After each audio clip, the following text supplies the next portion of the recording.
At this very minute, at this very moment, at this very second, Winston-Salem, North Carolina is the center of the college football universe. Yes, it is. I am declaring the campus of Wake Forest. And why do I always point over here? That's where my TV is.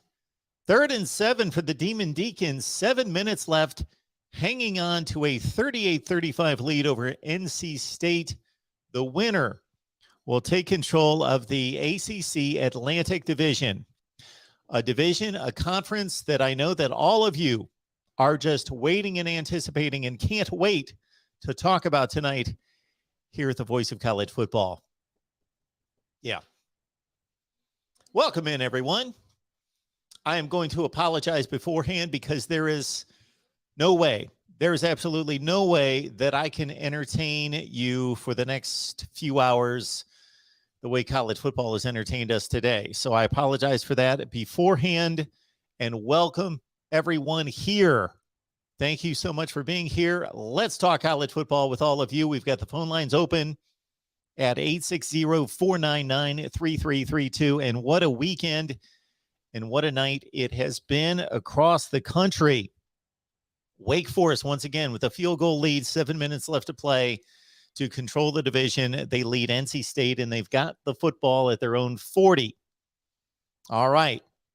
Pretty much the rest of the ACC inconsequential today, as Pitt got a big win against North Carolina on Thursday night. That opened the weekend, and Pitt, of course, controls the Coastal Division. And despite tonight's loss by Virginia, getting manhandled against Notre Dame, that, of course, does not factor into the ACC. For those of you out there who actually believe that Notre Dame is in the ACC, they are not. So Virginia will play Pitt to control the division next week. Virginia, Pitt, Coastal Division on the line at Heinz Field. As for today, we had a big display, an amazing, awesome display of Lane Kiffin's defense tonight. Defense from the Rebels tonight in Lane Kiffin. Put away that playbook, put away those points, lay down the pads on those Texas A&M Aggies, and Ole Miss won that one over Jimbo Fisher and company.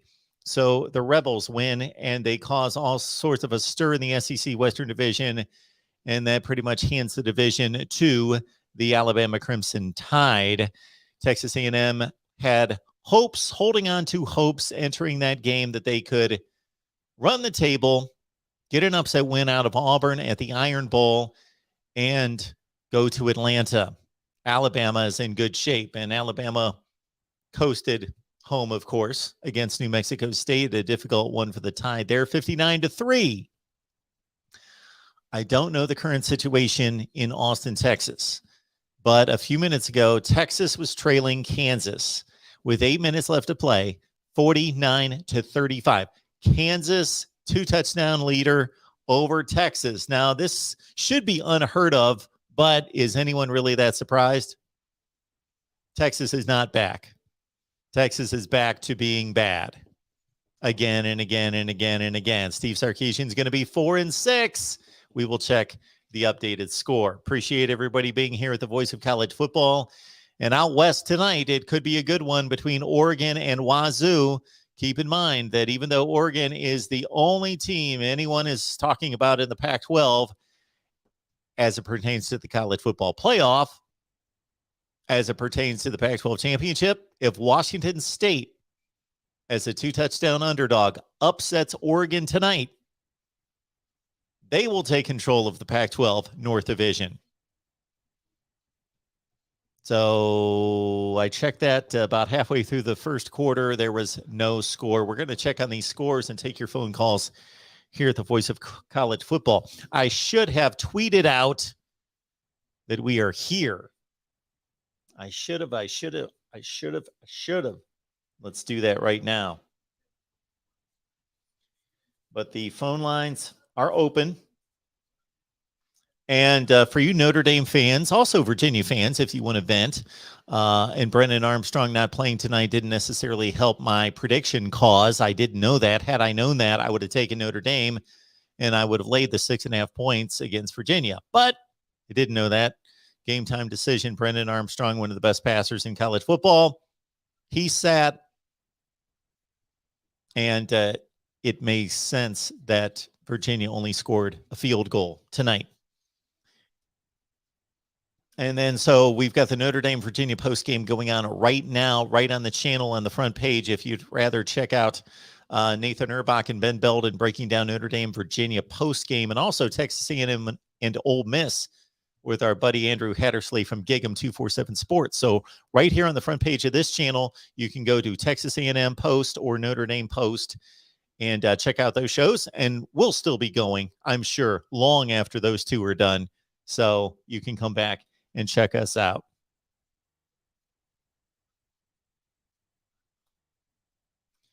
Live right now and taking your calls. There we go. Let's get it out there. And so before we do just that, I want to remind everyone that we're on Patreon. I can't really report what my record was today.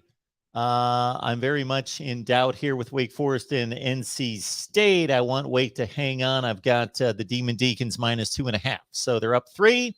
5 minutes left to play. Still up in the air. I think I had a decent day, not a banner day, picking the games.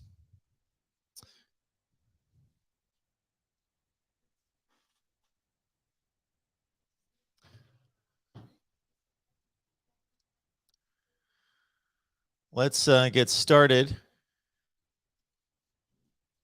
on tonight's call-in show. Welcome to the Voice of College Football. Who's on the line? Hey, good evening, Mark. It's Andrew. How are you doing? Hey, Andrew. I am doing great. What's going on, man? I'm so happy today. Georgia has finished its SEC run undefeated. And I'll be honest, I did not think that Georgia was going to cover the 20-point spread, but they did. I thought they looked really good. So congratulations to Georgia. And frankly, congratulations to Tennessee for managing to score 17 points against them. I don't know how much of that game that you saw. I honestly think that it was just a matter of the number of players being on each team and who was healthy and the talent level. I think that Tennessee played pretty well, but in the end, Georgia was too much for them. So I was really happy about that. And the other thing I may even be more happy about is that we can stop talking about Oklahoma. I do not want to hear anything more about Oklahoma. I think even if they win the Big 12, they shouldn't be considered for a playoff spot because they've looked suspect all year, and I don't know how much of a challenge that Texas game looks like it was now that we see what Texas is doing. You know, they came back incredibly to win that game. And that was, I guess, one of the toughest competition games they had all year. And then they come into the game against Baylor with their last 3 stretches being against, Baylor, Iowa State, and Oklahoma State, three really good teams, and they lose the first one. I wouldn't be surprised if they lose another before the end of the year. So I'm glad that hopefully we can stop talking about Baylor. But I wanted to talk about Florida. What needs to happen with Dan Mullen this year? So you don't want to talk about Oklahoma, a good football team, but you want to talk about Florida. Okay. All right. Yeah. All right. Well, when you say we can stop talking about Oklahoma, you understand I won't stop talking about Oklahoma because I like to talk about everybody and certainly those teams in contention for championships. So I'll keep talking about Oklahoma, but point well taken. They were somewhat exposed today and have been exposed throughout the season. They're a good team, but not necessarily a championship playoff level team. I think they've shown us that, and now they're running into a backloaded schedule, and they've lost the first of what is their stretch drive. So what's it going to take for Dan Mullen to be fired? I mean, Florida scored 70 points, and they needed almost all of them to beat Samford. That is not something that should happen. I don't care if they lost their defensive coordinator. Talent alone should have kept Samford. I mean, I don't even know what to say. And Samford led for I don't know how much time total, but it wasn't a little.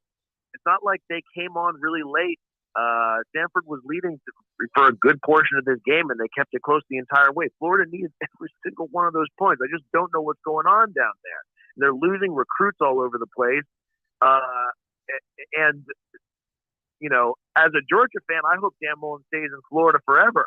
But if I was a Florida fan, I would want him gone now. The team is it looks like they can barely even field the team at this point. A cohesive team. So it's my estimation that as soon as we found out that they fired the offensive line coach and the defensive coordinator, Hevesy and Grantham, that that is basically sending the message that Dan Mullen is staying, that they're keeping him, but they need him to make changes. We see this all the time. We saw this with Brian Kelly, Jim Harbaugh, a number of other people, coaches that Scott Frost just in the last couple of weeks, where there are coaching changes that are mandated by the AD.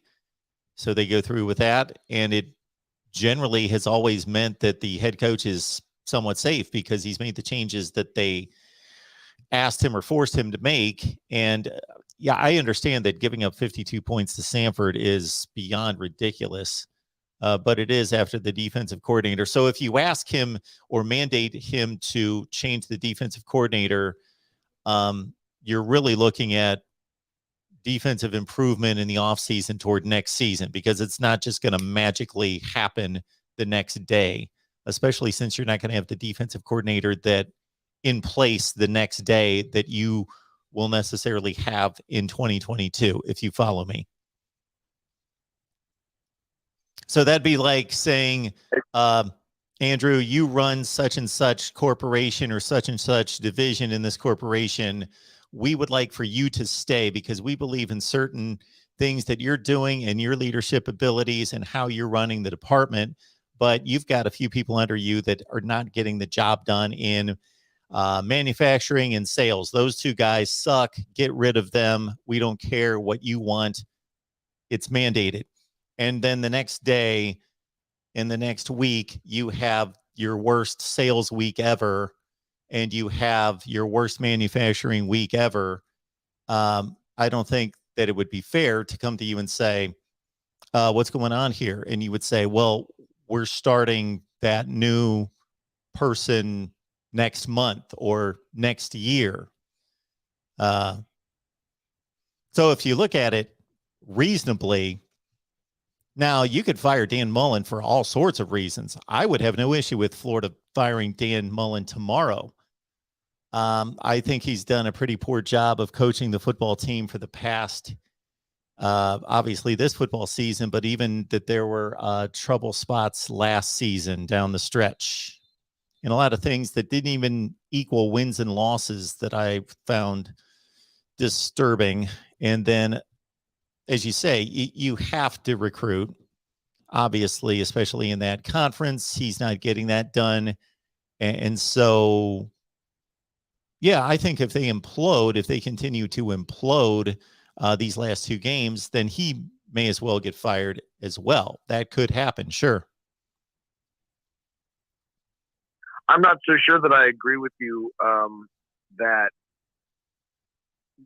I think more than likely the situation with Todd Grantham and then the O-line coach getting fired was Dan Mullen looking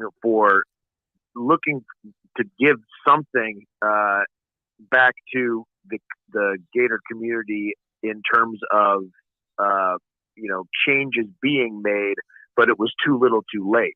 I don't think it was my marketing team is failing me or is failing, and the head of that division needs to be let go. I think it's, I'm personally failing, but let me try to shift blame to this other area and do so by firing the leader of it, so that people will hopefully think that will be what brings future change down the road, rather than myself actually leaving my position. Yeah, I get that, but you're laying out a different scenario than I am.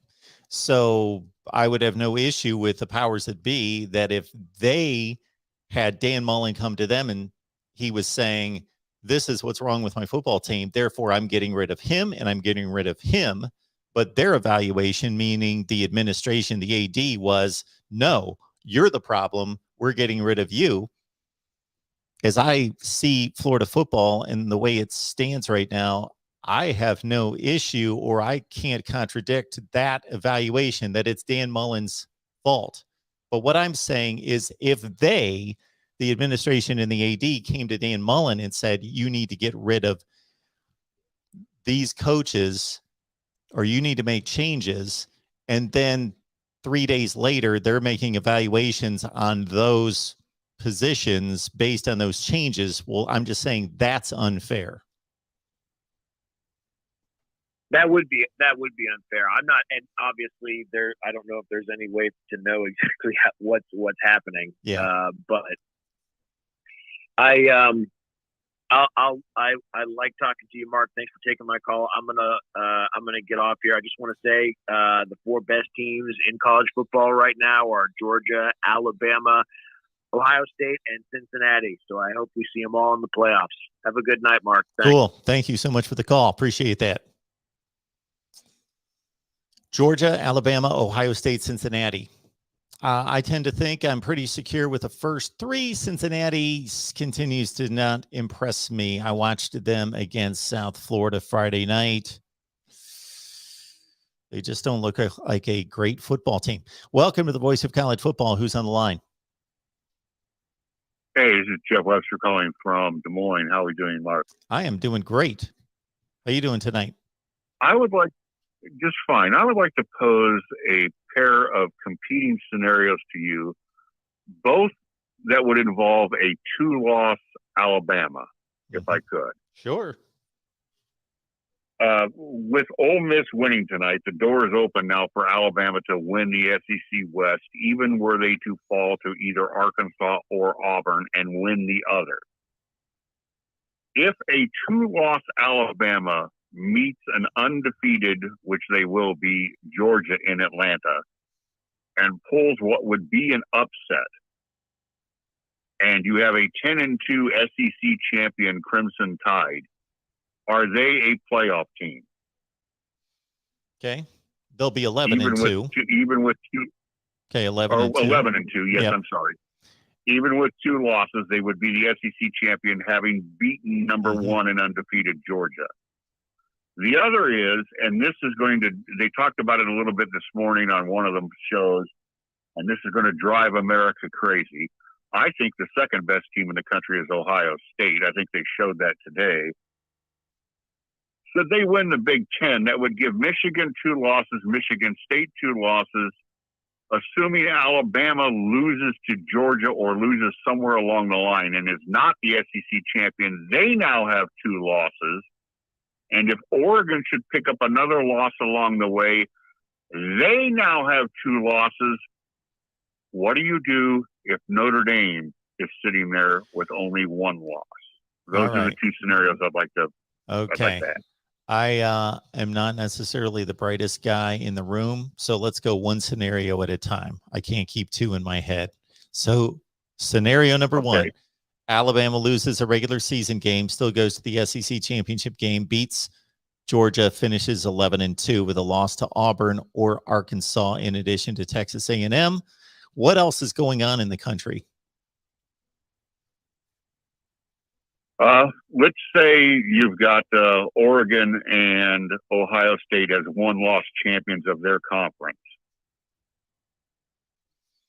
And the ACC's done, the Big 12's done, and Cincinnati's not a factor?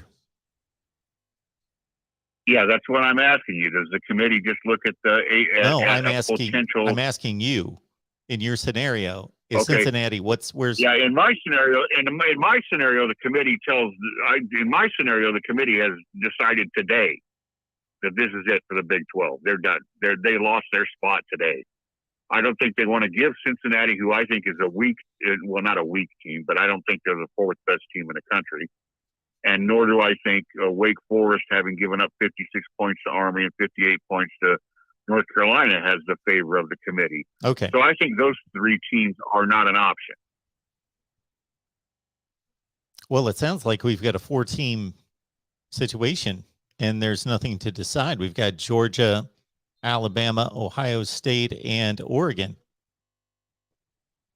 Yeah, I'm just saying to me, it would mean the committee would be saying those 4 teams are all more impressive to them than an undefeated Cincinnati. Do you believe that the committee would say that, saying in that scenario, an Alabama SEC championship at 11-2, Georgia's sitting there at 11-1 or 12-1 or whatever the case may be, and then you've got one loss Oregon and one loss Ohio State as their conference champion. So that's your 4 if you don't put Cincinnati in. Do you agree with me that the committee would just look at Cincinnati, look at the Big 12, look at the ACC and say, sorry, even with 2 losses, we have to put Alabama in? Well, me telling you what I would do versus what the committee would do is I'm only guessing what they would do, just like everybody else. And to try to predict based on their past decisions is kind of difficult, except for we know that they leave out group of 5 teams. They've done this 3 times with undefeated group of 5 teams, Cincinnati being the latest last year. And Cincinnati's schedule this year, despite the Notre Dame game, which everybody jumps on the Notre Dame game as being an entire schedule, it's 1 game. Aside from that game, Cincinnati's schedule this year is not as good as it was last year because the conference is not as good. I believe that the committee told us everything we need to know if they're consistent when they ranked Cincinnati number 6 the first week and number 5 this past week, because basically their resume is going to do nothing but continue to deteriorate. And everybody else in front of them, as long as they win, the resume style points is just going to explode. If you look at Ohio State's last 5 games, it's ridiculous. Everybody's going to have now Oregon. Now that's a comparison there to make. Oregon again as a 1-loss champion, although I think the committee would just say, Oregon and Ohio State are kind of a package deal. Oregon beat them head to head. And for as bad as they've looked at times, they were able to complete the season, win the Pac-12, only lose 1 game. And Ohio State's better than Oregon, but Oregon beat them. So we're going to bring them both in. And yeah, I think that's exactly what you would have, would be probably Georgia the 1, Oregon the 2, Ohio State the 3, and Alabama the 4. Well, you'd have Georgia, Alabama as they would do something with the 2-3 matchup there to get Alabama maybe at 3 to avoid the rematch. Okay, scenario number 2. That's with all the 2-loss teams. That's with both Michigan and Michigan State having 2 losses. Okay. Alabama not winning the SEC, so Georgia's your undefeated champion. And you've got, again, Oregon. You have 1 loss Ohio State, 1 loss Oregon, undefeated Georgia as 3 conference champions.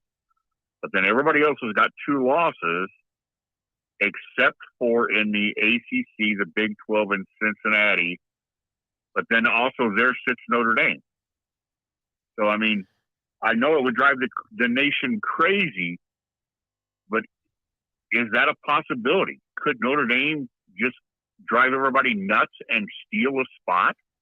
Well, I'll take it because I picked them to go to the playoff at the beginning of the year. So Georgia's in, they're undefeated. Ohio State's got 1 loss. Oregon's got 1 loss. Is that what I heard? Right. And I agree with you that they're a package deal. if it ends up with one, they both end up with only one loss. I think they go as a package. Yeah, it seems that way. Got Notre Dame at 11-1, and Michigan State have 2 losses. Oklahoma's got a loss, and they've won the Big 12, or they've got 2 losses. Or they might have 2. Pick your poison. I just think the committee doesn't like Oregon or doesn't like Oklahoma. Even if Oklahoma wins the Big 12 with a loss, I think the committee has signaled that they don't care for them. Well, yeah, I understand they And don't nor do I like think them. Yeah, they haven't played well. But Right. if they somehow kick it into gear and win their last 2 games, they're going to face 2 pretty highly ranked teams, and then they're going to repeat one of those in the Big 12 championship game. So their 3 most impressive wins are going to come right at the end. So it does matter if they've got 1 loss or 2. It could matter. Right. It won't for sure. But if I'm hearing your scenario right, Georgia's obviously in with 0 losses. Ohio State's in. Oregon's in. They both have 1 loss. And then you've got Michigan State, Notre Dame. Who's your 4th team? And Alabama's got a 2nd loss in the SEC championship game. Right. Well, forget Michigan State, because Alabama's 2nd loss being to Georgia, unless they lose 38-3, they will keep them ahead of Michigan State. All those teams having 2 losses, and Alabama playing an extra game against Georgia. So the comparison. I was just trying to come up with the scenario that would most drive the nation crazy. Would be a 2-loss Alabama getting into the playoff, or Notre Dame somehow slipping in undefeated, having not played a conference championship. Those are the 2 scenarios I think that wouldn't drive me mad, but it would drive probably most of the country nuts. Well, most of the country believes the SEC is the best conference and the Big Ten's number 2, and I agree with that. I think it's clear. So what would drive people crazy and would cause all sorts of debates would be having teams in the lesser conferences with 1 loss, especially the Big 12. I don't think anybody considers Wake one way or the other, unfortunately. They're about to win a huge game tonight here. So if the Big 10 champion has 2 losses and they're being compared to the Big 12 champion with 1 loss, most people are still going to consider the Big 10 champion to be better with 2 losses. But if I'm following your scenario, I believe that Georgia's in, Ohio State and Oregon with 1 loss as conference champions are in, and I think Alabama gets the 4th position with 2 losses, the 2nd loss being to Georgia. If Notre Dame played a conference championship game, that would be different. Their best win's going to be against. Their best win is going to be against who? They got a collection of like decent wins: Virginia, Purdue, right. North Carolina, Wisconsin. Wisconsin would be their best win, actually. There you go, by far. But they played them way back when. That's their best win. And Wisconsin's most likely going to be 10 and probably 9-4 after they lose a Big Ten championship game. Yeah, Alabama's going to get in 11-2 over Notre Dame 11-1.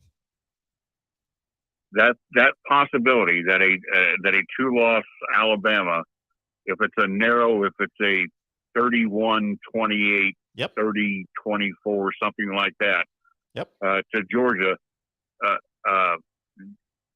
That was posited this morning that might be why the committee has them at number 2, just in case they have that door open. They might slide them in there, kind of like a scenario in 2017 where they're saying, absolutely, we just think they're one of the best 4.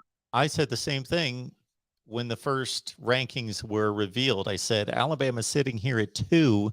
If they lose to the consensus number 1 team in the country in an epic SEC championship game that's close, they're not going to drop past 4.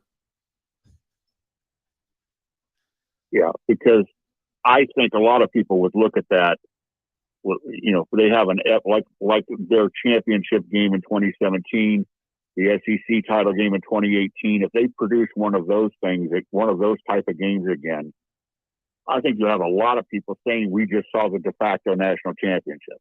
Yeah. Yep. We can fight to the very end. Well, I've absorbed way too much of your time. Well, I I'll get appreciate out of the the way. call. I'm sure there's all sorts of other people. Yep. Thanks so much, Mark. Yeah. Great Have a show good as night. always. Thank you so much. Appreciate that. You too. All right. Let's get to the next one. Welcome to the Voice of College Football. Who's on the line? Hello, it's me, Roberto. Roberto. How you doing tonight? All right, I'm doing really great. I just have a question before I give my takeaways on, the Ohio State game. What sorcery did I just watch in Austin, Texas? I don't know. I didn't see any of it. You're going to have to tell me about it.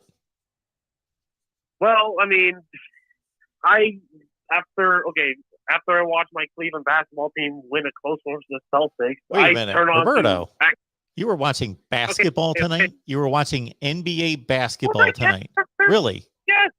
Really? My NBA. hometown. You were watching the NBA in November. You can watch that in December, January, February, March, April, May, June. It doesn't end. I think as soon as the NBA season's over, they take 3 days off and they go to training camp. It's on all the time. My goodness, Roberto, you can do better than that. There were great college football games on tonight, and you were watching the Cleveland Cavaliers play basketball. Wow. And win. What a choice. It was ugly anyways. So I turned back the TV on and I just randomly picked the Kansas Texas game because I just want to see how Texas was doing. And they were down 28-42 late in the fourth quarter. Yes. And then I don't know what the heck Kansas was doing on that 4th and 1. The first time they were trying to draw offside, which is good enough. They call timeout. They go for it. They go for the quick huddle up and then try to sneak it in on a 4th and 1. That obviously didn't work. Texas had a chance to tie the game with 3 minutes to go, and they threw an interception at the end zone. 3 and out. They get the ball back, and they score to tie the game and go to overtime. And then they blew. Oh, no, I don't know what happened. In the 2-point conversion, they had him in the backfield, 20 yards away from the end, from the end zone. After starting at the 12 because of an unsportsmanlike penalty, which is just dumb from Texas. And they got the 2-point conversion to win the game. What is going on with the Texas program? They're losing to Kansas now. Well, under Steve Sarkisian. Technically, they're not losing to Kansas. They won the game, but I get your point. I definitely get your point. They should not be fooling around with Kansas. I just saw the final score here. Or no, they did lose to Kansas. My bad. Everybody, I misread this. So yes, Kansas won 57-56. How about that? You know what the worst part of it? I went and looked into the ESPN website. Yeah. You know how far they were? They were down 35-14. Sorry, as far as I was screaming. But that was ridiculous. They were not only losing, they were on the verge of being blown out by Kansas. You heard me. Oh, I know. It's pathetic. It's pathetic. But it is a coach in his first season. So what do you do with that? You don't fire a coach after 1 year unless he's done something stupid off the field. If he's done something stupid off the field that's put your program in jeopardy, like NCAA violations or acting like a moron in some other misconduct, then you fire a coach after one season. But regardless of how bad it is after one season, it's one season. So you follow me? It's awful. And I expected, well, first and foremost, I am on the record as saying I would not have hired Steve Sarkisian. So I am on the record all over the place. That's one good thing about having a YouTube channel is when I'm wrong, Everybody brings it up to me. It's right there. It's time stamped on video. But also when I'm right, and I am so far, I don't know why Steve Sarkisian was hired at Texas. He didn't do anything at USC. He didn't do anything at Washington. The coaches preceding and succeeding him at both stops were better for the most part. I don't get it. I don't get it either. They're Texas. And They're I a mean, top 5 program in the country. Not the way they're playing football, but in terms of money, facilities, recruiting, all those things, they should be able to go get a better coach than Steve Sarkisian, who has proven nothing. But they had Tom Herman and Charlie Strong before. And I don't know. I mean, Charlie Strong, I understand they got fired after losing to Kansas, but Tom Herman, at least he wouldn't be.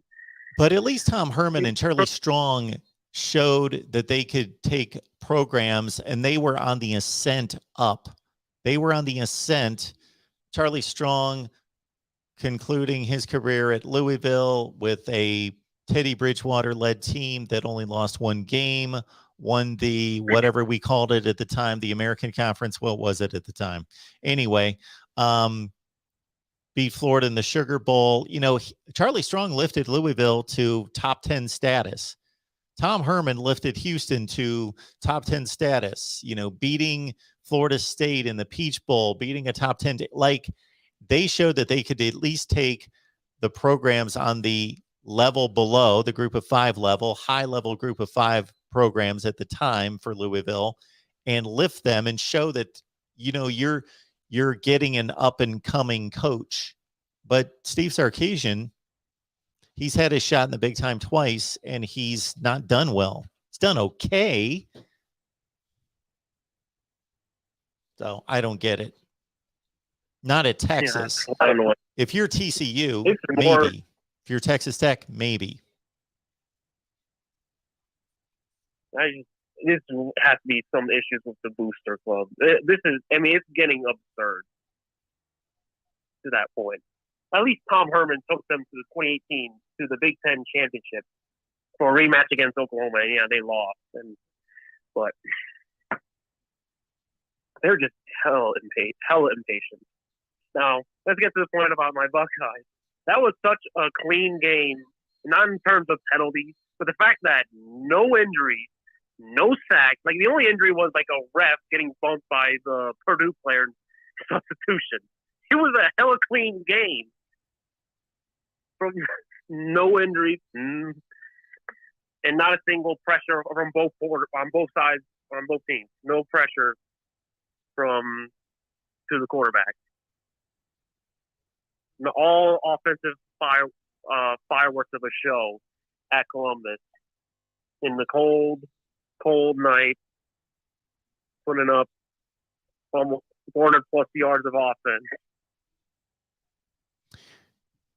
Yeah, I posted a video with my instant analysis, which was basically Stroud's been on point since the 3rd or 4th game of the season, and that continues. 31 of 38, makes the right decision, makes the right throws, obviously has a ridiculous wealth of talent around him to make him look good. I think that wide receiver core shows us more and more each week that they're by far the best in the nation. And Chris Olave might be the 3rd best wide receiver on the team now. And the only thing I would say was that when the game was still close, I was encouraged that the defensive backs, the secondary, played reasonable coverage, excluding the first drive.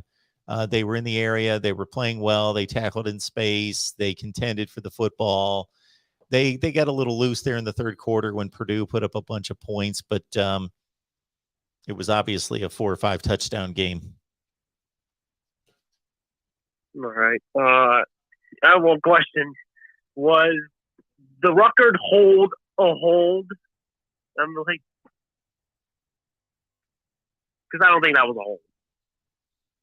He was playing excellent pass protection on the All-American defensive end, and then he knocks him down. As Chris Olave goes burns the entire secondary for a touchdown, and they have to call back for a hold. Is that a hold? in your eyes? Or you didn't watch the game? Well, I watched the game. I don't remember that particular play unless it was later in the game. Once it got to 45-17, I pretty much checked out at halftime. I kept checking in the second half, but I don't know that we need to get uptight about a holding call against Ohio State in a game that they won by 28 points. So, you got anything else, Roberto? It was inconsequential to the game. Halftime, but I guess I pretty much let the refs have the no call because they wanted to get it to halftime. I guess after a beat down there, but other than that, yeah, I mean that's about it. Because somebody else already mentioned about the Florida situation, the Florida game right there, yep. And I mean, God dang. Yep, it's a mess. I feel bad for George right now. Our guy George. Maybe we'll see him tonight. We'll see.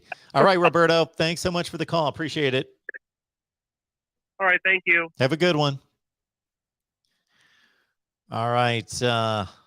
Appreciate everybody being here. Welcome to the Voice of College Football. Who's on the line? Steve. Who is this? Steve. Steve. How you doing tonight? Yes, sir. I'm good. And yourself? I am doing well. What's on your mind? Yes, sir.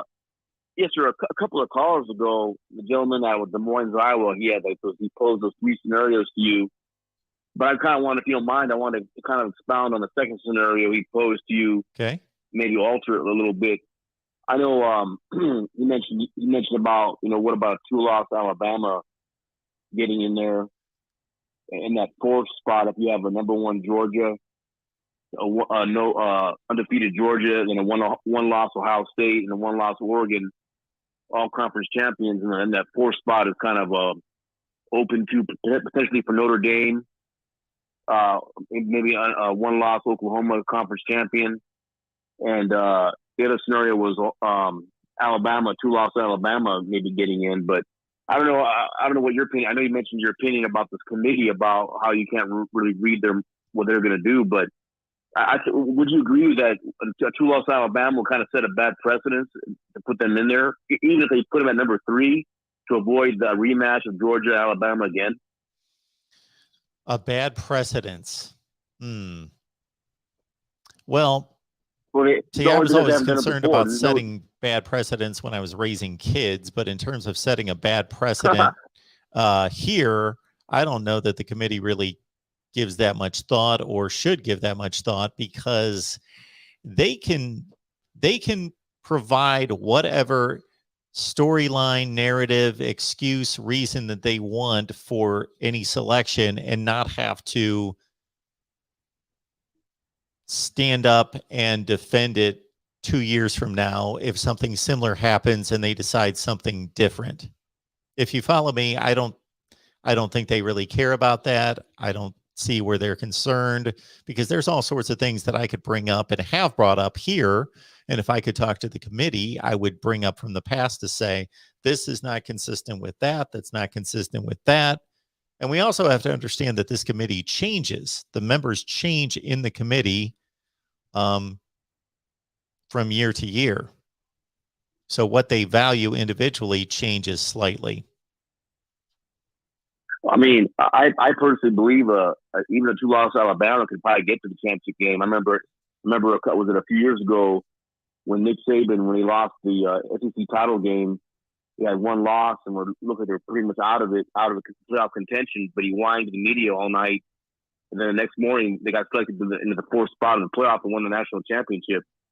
So I mean, I believe they can probably contend and maybe do some damage in the playoffs, but since with two losses, I mean, I don't know. I'd rather have some new blood in there if they can't upset Georgia, With that being said, I know the caller, a couple of callers before mentioned about a one-loss Notre Dame possibly getting in there, and that was your prediction. You said that was your prediction from the preseason, but if you believe maybe in that fourth spot, maybe in the one-loss Notre Dame, despite the fact they lost to Cincinnati, could still get in that fourth spot potentially if everything else goes as predicted? Well, some things have happened recently to help Notre Dame, of course, with the ACC kind of knocking itself out because Wake Forest isn't going to get that kind of consideration, and they'll probably realistically lose anyway again. And with Oklahoma losing today, that helps Notre Dame, of course.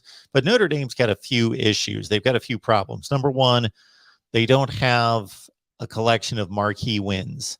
Number two, they lost head-to-head to Cincinnati. So as long as Cincinnati's undefeated, especially if Cincinnati's undefeated, there is no way that the committee is going to put Notre Dame in with one loss over Cincinnati with 0 losses when Cincinnati beat them by 2 scores at Notre Dame. So they need Cincinnati to lose at least once, if not twice, because there's not going to be enough spots for Notre Dame and Cincinnati. That is an extremely unlikely scenario that there are going to be enough cleared spots out so both of them could make it. So Notre Dame's got some real problems. Plus, they can't impress anyone with a conference championship win against the top team. They beat Wisconsin in week 2 or 3, and that's their best win by far. They've got a collection of decent wins, against like top 40 teams. Yes, sir. Well, I know the other thing too is, I could see Ohio State being vaulted over Oregon as well, despite a head-to-head loss too. Yep. But do you also believe, this is my last point, and I'll get off, but do you believe also that, let's say Cincinnati wins out, they could be leapfrogged by somebody else in that 4th spot of the playoffs? But you don't really believe yourself that even though Cincinnati goes undefeated the rest of the season and wins the ACC, wins the ACC championship, not ACC, but the American Conference Championship, they'll still be left out of the playoffs in that 4th spot, do you believe? Well, I think there's a very small chance that Cincinnati is going to make the playoffs. I think it's somewhere in the 10 to 15% range. I think what they need is they need only one team to come out of the SEC. They need Georgia to wipe out Alabama, and it would be good for Cincinnati if Alabama had another loss before the SEC championship game. They need, what is probably going to happen in the ACC is that there are going to be more losses to come for whomever wins. So it's not going to matter. There's going to be a 2 or 3 loss ACC champion. It would certainly help Cincinnati if Oregon lost another game. That would pave the way for them. They would give them another spot open. The Big Ten is long away from being decided, even though Ohio State looks like the best team. When you consider what Ohio State's got to go through, they still got to go through Michigan State, Michigan, and a Big Ten championship game against probably Wisconsin. So they've made it about halfway through their brutal stretch here, but they've got another 3 to go. So there could be a 2-loss Big Ten champion. So there's some opportunity for Cincinnati, but it's not likely. Yeah, I'd rather have seen the UCF team, a few years ago, left out as opposed to Cincinnati of this year getting in. But that's my personal bias. But thanks for your time, sir. Really appreciate you taking my call. Well, thank you for the call. Appreciate you being here. Have a good night. Yes, sir. Thank you. You too. Thank you. All right, let's keep it moving here in the voice of college football. I would ask everybody who's on the line, let people know that we're here every Saturday talking college football. We're here every day talking college football. I will definitely be live on Monday. We do a live watch party during the college football playoffs rankings release. We do that every Tuesday night at 7 o'clock Eastern time. So be with us Tuesday night. We've got a great show in store, as we typically do there on Tuesday night, watching the rankings and then responding and taking your calls. So join us on Tuesday night in particular. Welcome to the voice of college football. Who's on the line? Hey, Mark, it's Michael. How you doing, sir? Hey, Michael. How are you? I'm all right. I just want to give props to Ohio State. They played a great game today, and stuff like that. And Purdue, yeah, they tried, but there was a lot of missed tackling and 3 plays that gave up 21 points to Ohio State. And yeah, Jared Wilson had a good game today. But the thing I'm trying to figure out is, why is it there's some Ohio State fans saying that Purdue's got a good team, defense is trash and stuff like that, when Ohio State, yeah, they did it, but 90% of Purdue's offense is passing. Didn't O'Connell line them up for almost 400 yards today? I think he had 390. Yeah, but I wouldn't be too concerned about yardage. Yardage is kind of empty. Purdue only scored. How so?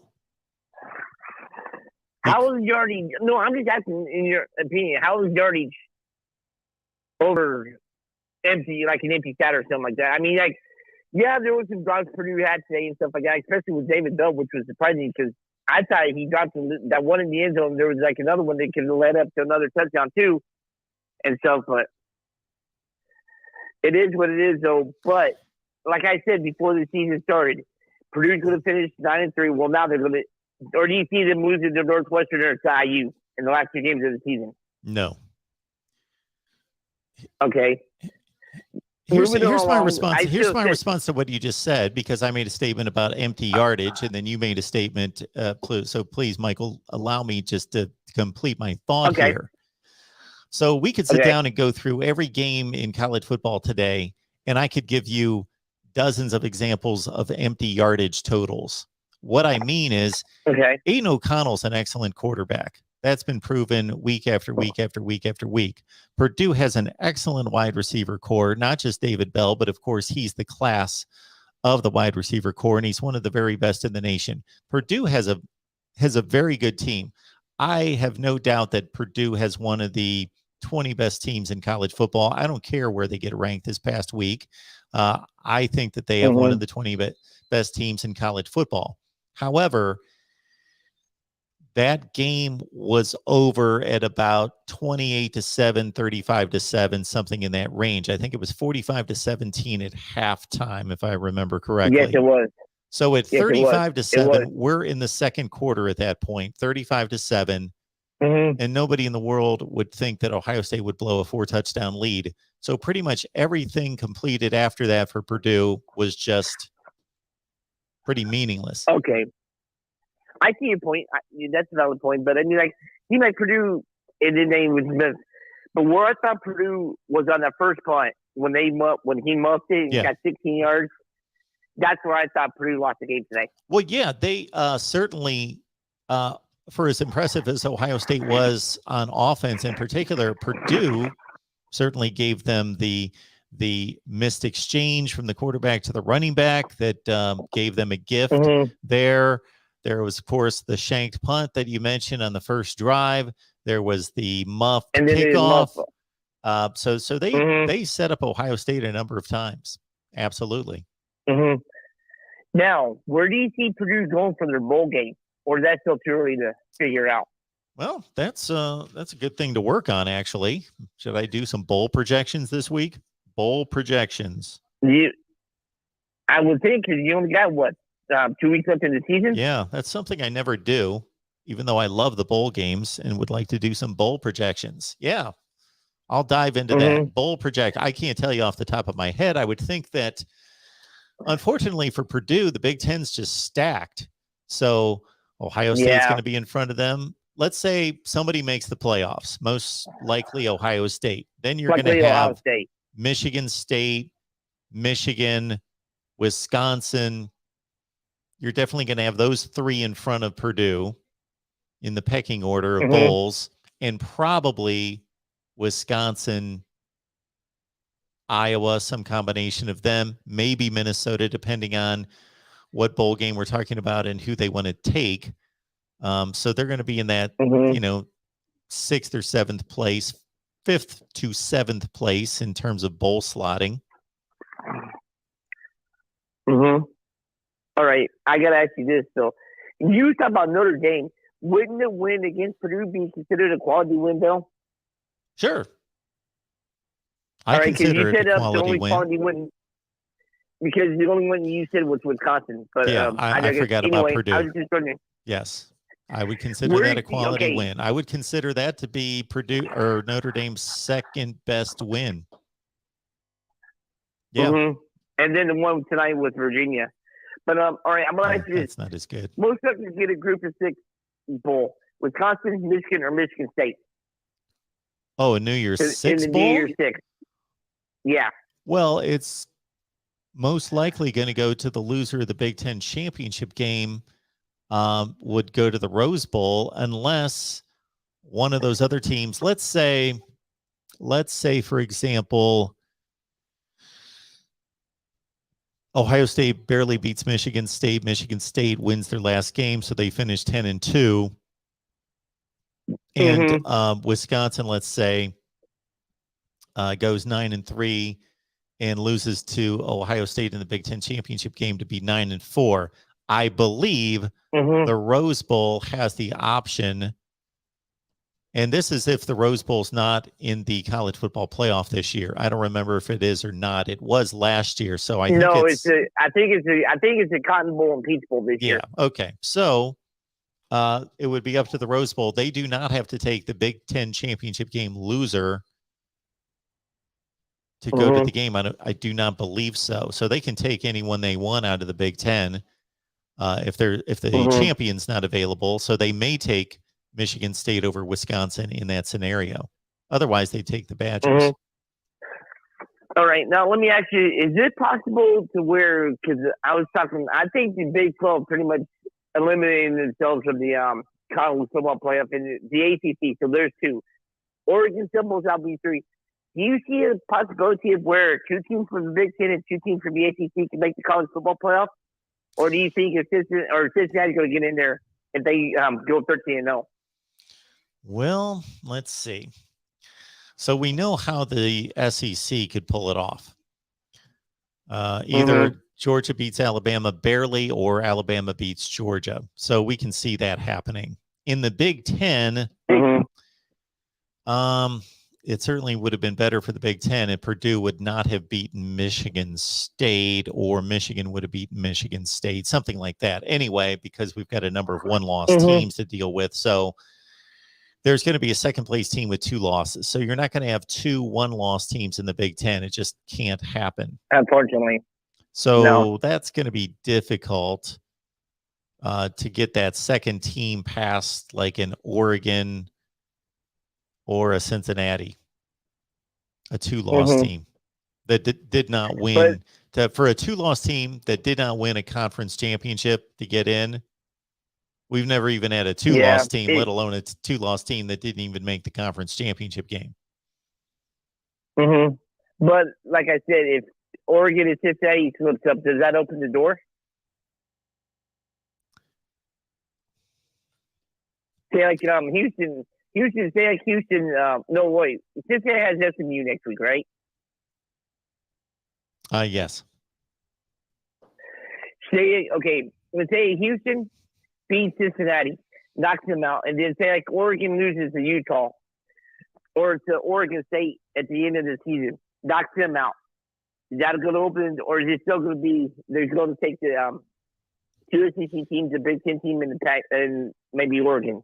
I would think that the committee would still give the nod to a 2-loss Pac-12 champion over a 2-loss Big Ten team that did not make the conference championship game. But what you're weighing out there is possible because Oregon, they're tied right now. They could lose tonight. And we saw what Oklahoma did today. And so the Big 12's looks like it's going to be a free-for-all where there's going to be like a 2-loss champion. And I certainly, for as much as I would like to see Wake Forest run through the ACC, they still have Clemson,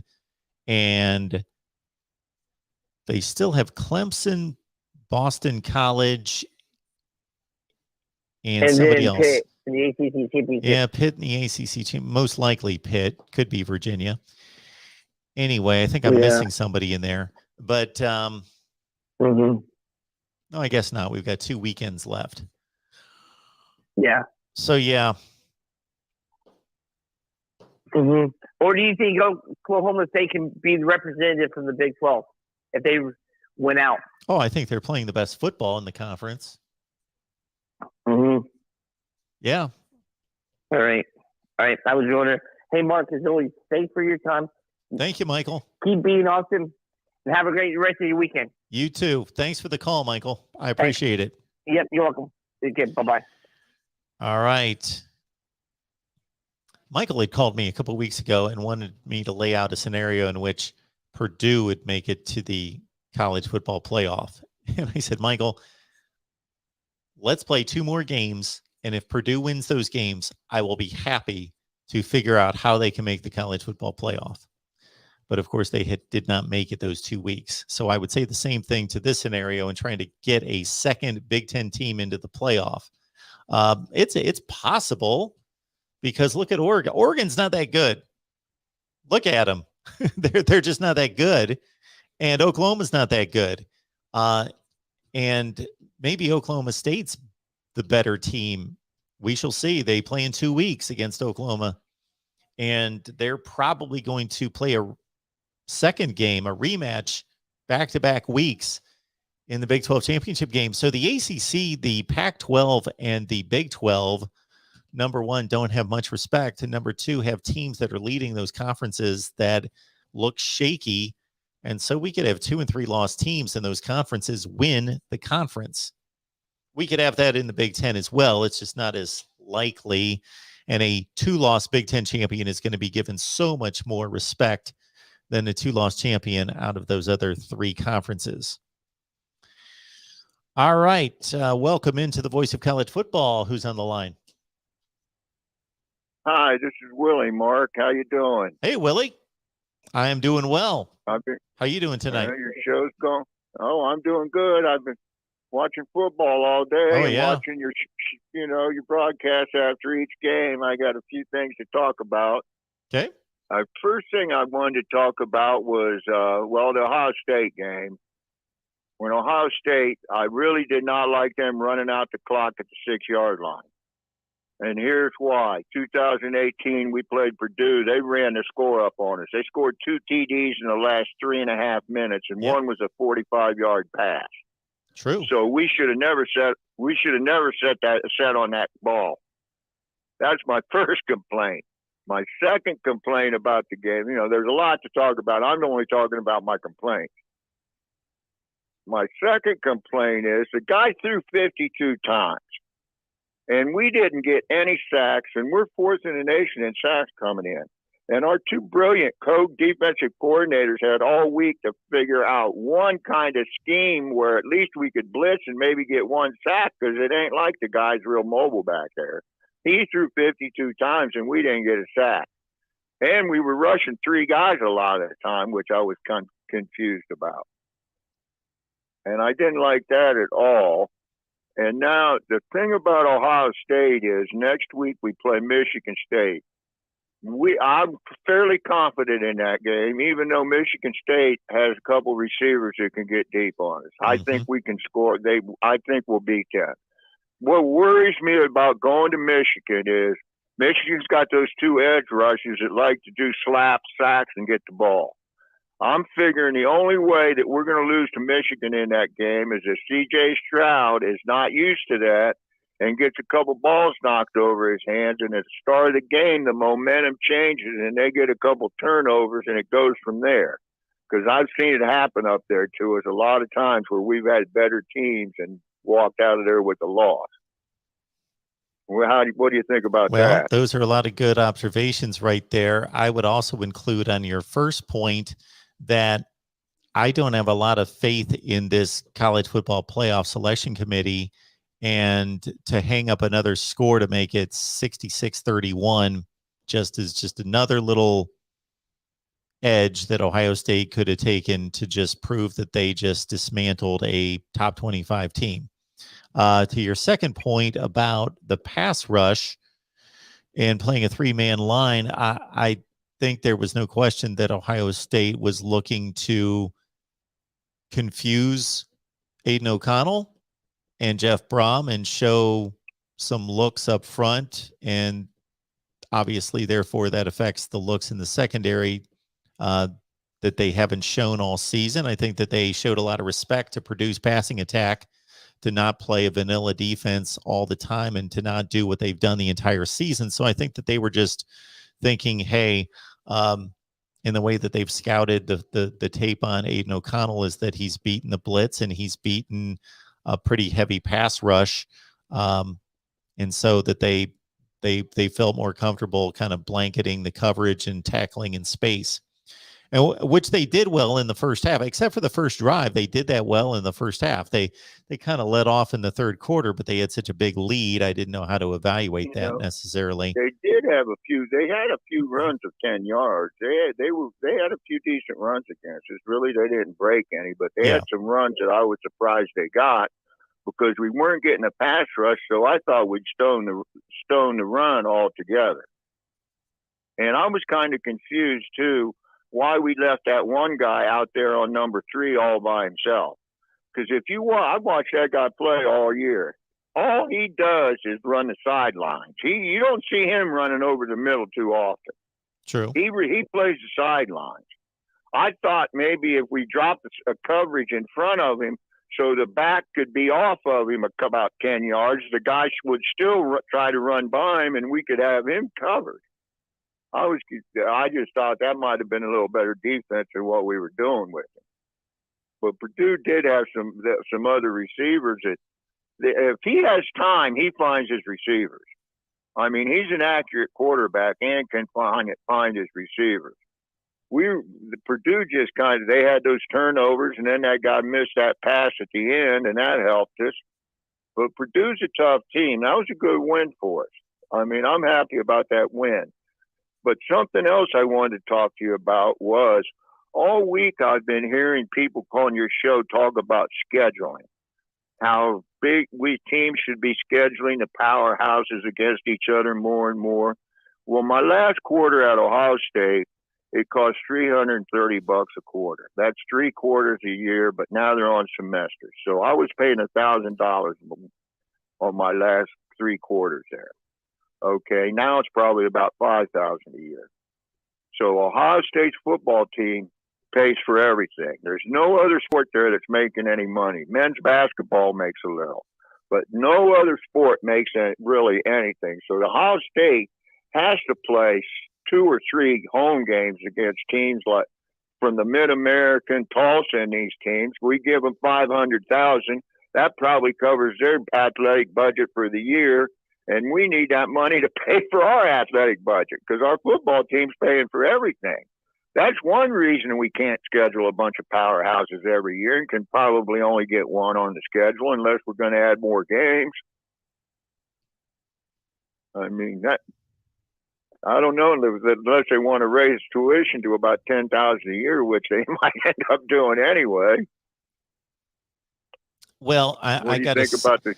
Well, I don't know what the books are at Ohio State. I've not delved into it, nor do I have access to that. I cannot imagine that playing one more or less home game would have anything to do with students' tuition. I will say this, that Ohio State is going to go out and schedule one major team every year. They've typically done that, and they figure we play a Big Ten schedule of 9 games, so that's already 9 Power 5 opponents. So we've got 3 non-conference games.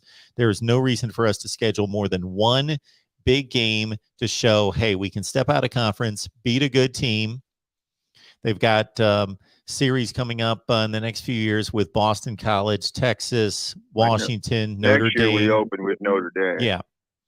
And so, hey, if you go out and do that, that's enough. And you should be able to play 2 games that are against lesser teams when you play a 12 game and what's going to be a 15 game schedule if you go to a national championship game. And 13 of those teams are going to be really good teams to some degree, at least Power 5 teams that you can play 2 MAC schools, and nobody should be able to criticize that. I will say, if I had it my way, and you'll hear maybe more about this during the off season, because I realized that a lot of people start watching during the season and haven't seen some of my ideas that I propose, and I'll do those during the off season. But I proposed this a number of times. I would take scheduling completely out of the hands of the schools. The schools would have nothing to do with the schedules anymore and would not be able to schedule their own games. Now, I know I heard you talking about that this week, and I think that would be hard on a lot of schools. Like Ohio State has the agreement to play one team from Ohio now. They play one team. Yes. So they pay them like $500,000, $750,000 to come to Columbus and play. That's covering probably all their football expenses and their athletic department. So that, I mean, I don't know if you take the scheduling away from the schools. I don't know what kind of drag it would have on the money coming into the schools. I mean, how would that affect the schools monetarily? Well, if you're okay, we scheduled Cincinnati a couple years ago. Yep. We got 2 home games and they got 1. Now, if we would have played them 1-1, if as long as we don't have to play all Power 5 teams and can pick, and they let us pick up a couple games, but we have to have an X number of home games for financial reasons. I mean, I don't see how we could, if we play next year, we play Notre Dame opening game. And then I think the next 2 or 3 games are all in Columbus, unless there's a Big Ten road game mixed in there. I just think that if you took the scheduling, I don't know. I don't know whether the athletic directors or anybody would ever agree to give up the scheduling. Well, I don't think they're might going work. to agree. I'm not saying it wouldn't, but well, here's the problem we have, and I'm not going to delve into it too deep because this is more of an off-season conversation, and we just played all this football today that people want to talk about. I'll just say it this way. There is such an imbalance in out-of-conference scheduling. It's ridiculous. So, for example, I agree. USC last year was scheduled to play Alabama and Notre Dame out of its 3 non-conference games, and their other non-conference game was no cream puff. It was like a San Diego State, who's a top 25 team. So USC was going to play Alabama, Notre Dame, and San Diego State out of conference before their schedule was blown up by COVID. So there you have an example of a school, a team that is not afraid to play anybody, and they'll go out and schedule tough. Okay, on the other end of the spectrum, you've got Baylor. Do you realize the last time Baylor played a top 25 team out of conference? Well, they're probably, I don't know who it possibly could have been, unless they, if out of conference, there's not maybe Houston. 1997. It's been 24 years since Baylor scheduled a top 25 team out of conference. So they don't play anybody. For you. So that's a problem. With the schedules are too I agree unbalanced. With you on that. And then at the end of the season, we're charged to evaluate these teams to try to determine who is supposed to make the playoffs, and the schedules are so out of kilter, out of balance. Again, I'm not going to get into the whole thing, but I believe I put together a formula that would put together an equitable schedule out of conference for everybody. If you added more teams to the playoffs, though, that could help solve the scheduling too. I think just a little. And one other thing, I've been watching this Oregon game, and they hit. Did you see any other? Washington State hit an 80-yard pass to about the 5 and then fumbled into the end zone. Yeah. Oregon got up 14-0, and then Washington State tied it with 11 seconds to go. So it's 14-14 at half. Yeah, I've got it on right next to me, but I'm talking to all of you, so I've not been able to really pay attention. Yeah. Well, this is fascinating. Last but not least, is I tried to send you some money from my PayPal account, and I kept Googling. I kept searching MarkRogersTV, and it kept telling me it wasn't available. Well, I'm sorry about that. I don't know what to tell you about that. It's Mark Rogers, the R's capital, or the M's capital, the R's capital, and the TV's capital, correct? The rest are small? Let me tell you this. Don't jump on me if this isn't the case, but I'm about 90-some% positive that if you go down to the description section in any video, it'll say about the second or third paragraph, it'll say PayPal, and it will have a link right there, and that'll take you right to it. Okay, well, I'm watching. I appreciate that. Well, yeah, on YouTube here. Not the description section of this video because I've not filled that out, but any other video, if you go to the description section, do you know where that is? Okay, It's I'll do that. Yeah, I know. I'm well aware of that. Yeah. And also, I appreciate it.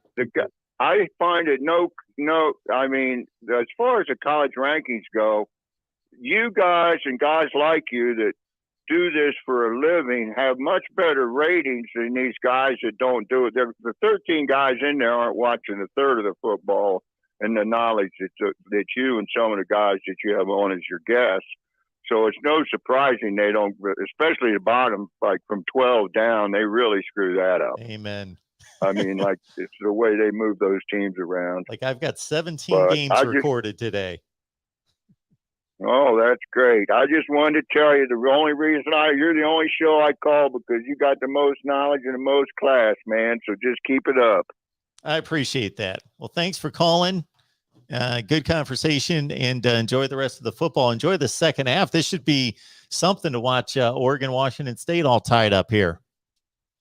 And if they don't beat them, I know Utah will. Utah's been getting a bad rap all week. I know they squeaked by Arizona today, but I got a feeling they're going to play. They play tough at home.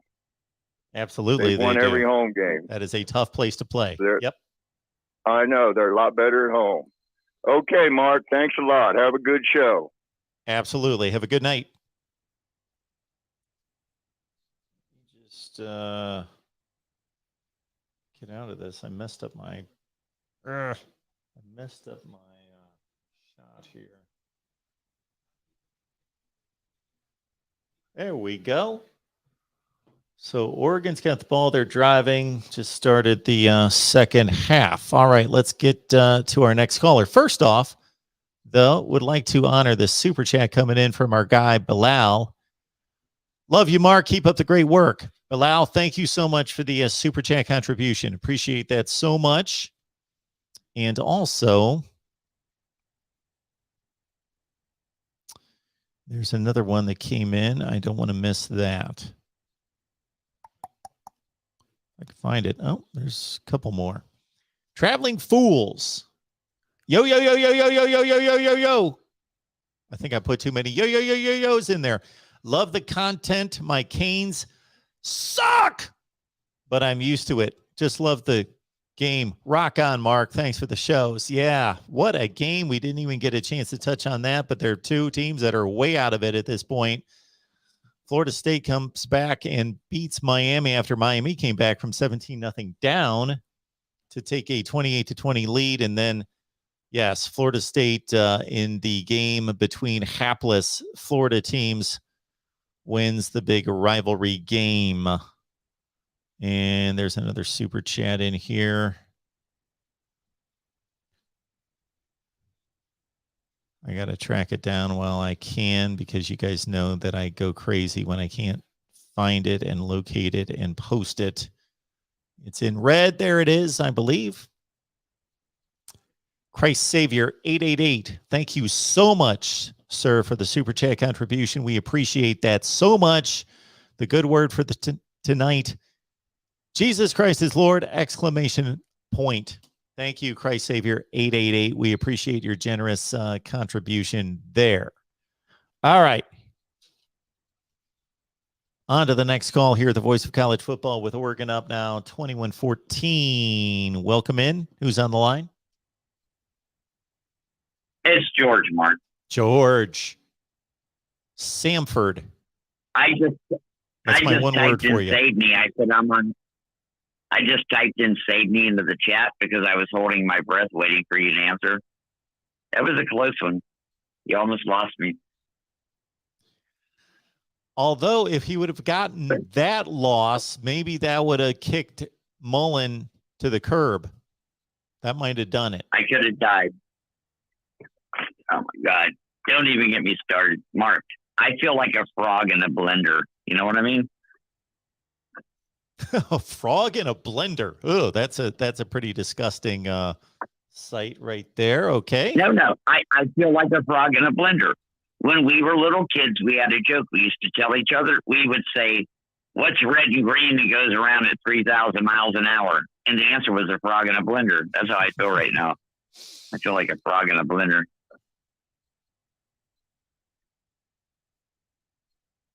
Okay. Let's forget about Florida. Let's not waste no time on Florida. Ohio State looks good. You have to admit that, don't you? Oh, I don't have to admit it. I will just flat out say they look good. They look good. We have to admit Georgia looks good. Georgia, yes. And they're a lot more. And they're fun because they have Stetson Bennett at quarterback. Even their mortal enemy, thinks it's fun now. You know?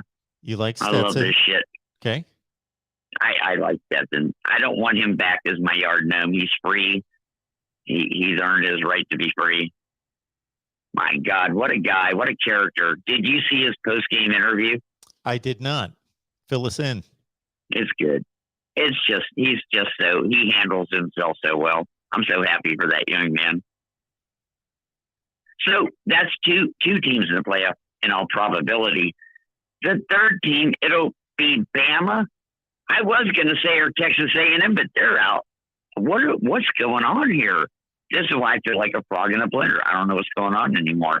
Is it going to be Ole Miss that beats Georgia in the SEC title game and goes to the playoffs? No. Bama's in the clear. They're good. Okay. Bama's only lost one game. So we still got two teams. They're going to be there. We still got two teams in there. Right. They really should be. That's like Georgia. They're identical teams. Bama would have to lose to Arkansas and Auburn to get knocked out of the conference championship game. Right. So the only question left is the fourth team, right?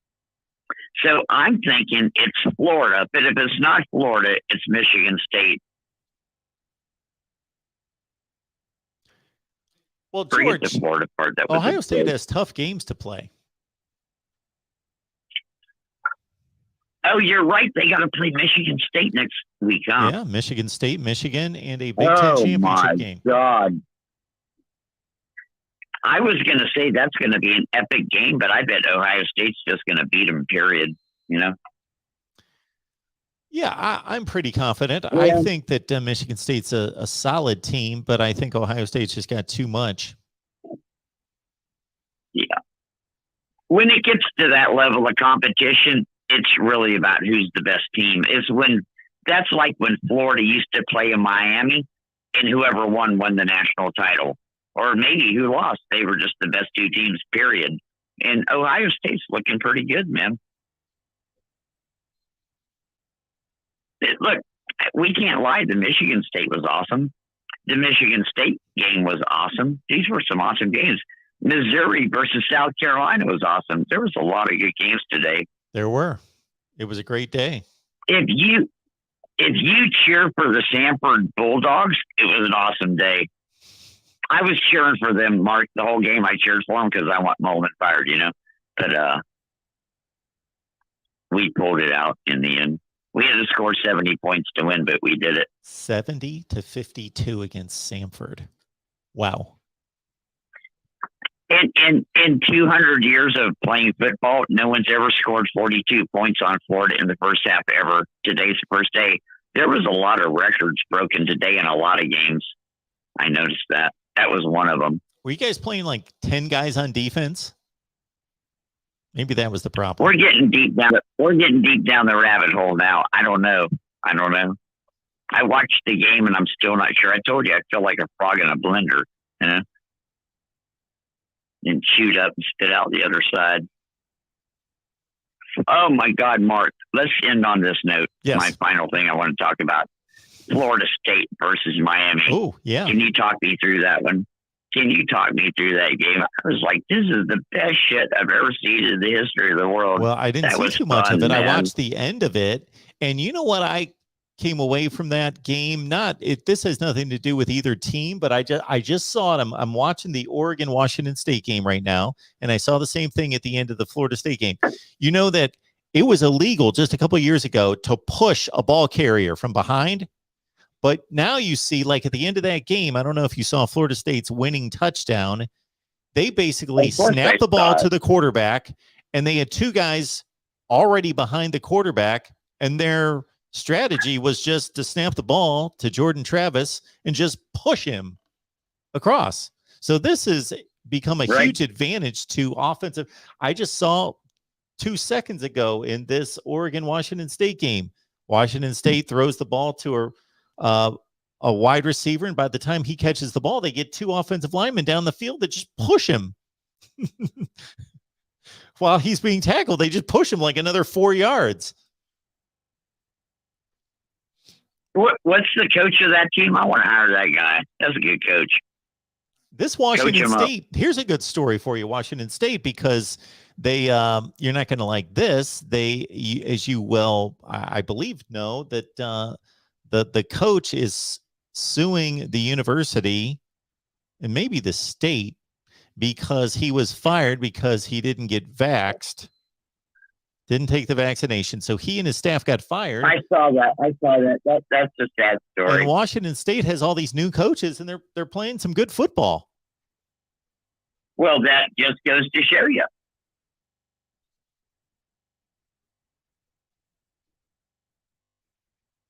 If you do what the television tells you, shit works out. I want Washington State to win the Pac-12 as badly as I want Wake to win the ACC. I just want to see these downtrodden teams come up and do something. Oh, my God. There's still football on. I turned off my TV. I turned off the 3 games I had on my tablet on ESPN, Hulu, ESPN Plus. You know, I couldn't take it anymore. I went to see if you were on the internet, and I came here.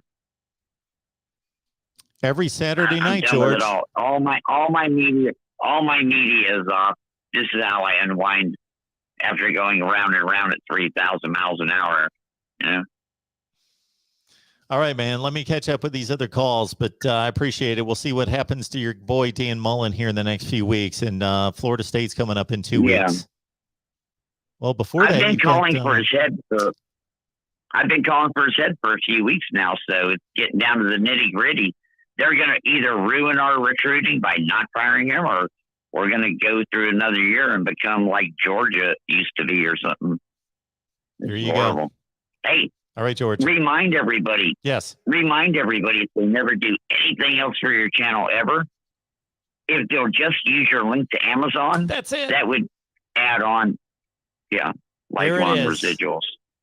Man, I can count on you every time, George. I can count on you. And it's free. Doesn't cost a penny. Beautiful. All right, later, Gators. You're talking my game, George. Thank you so much. We'll see you. Later.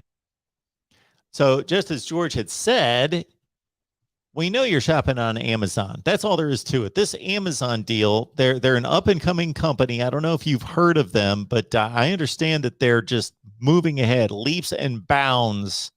It's pretty impressive. No, we all know about Amazon. And if you're shopping online, you're probably shopping on Amazon. 160 million people in 1 month in this country shop on Amazon. That's more than that's about half the country. So I get about 300,000 views just on the main channel per month. About half of those people shop on Amazon. And just use the link that we provide in the description section. That helps the channel so much if you would just do that. It doesn't cost you a penny. As George so eloquently just stated, does not cost you a penny. It's the same exact shopping experience. You grab the link that I have down in the description section. You go in to Amazon using that link, and boom, you're on Amazon. And you just go from there.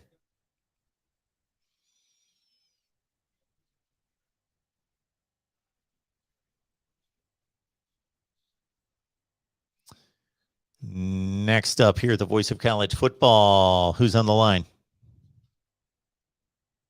Hey, Mark, it's Drew. How are you? Hey, Drew. I'm doing well. What's going on? Not too much. I'm doing well, too. I'm happy with the win tonight. Yeah. Again, I'm a Wake Forest fan. That's right. Wake. They covered the spread. I'm happy about that. There you go.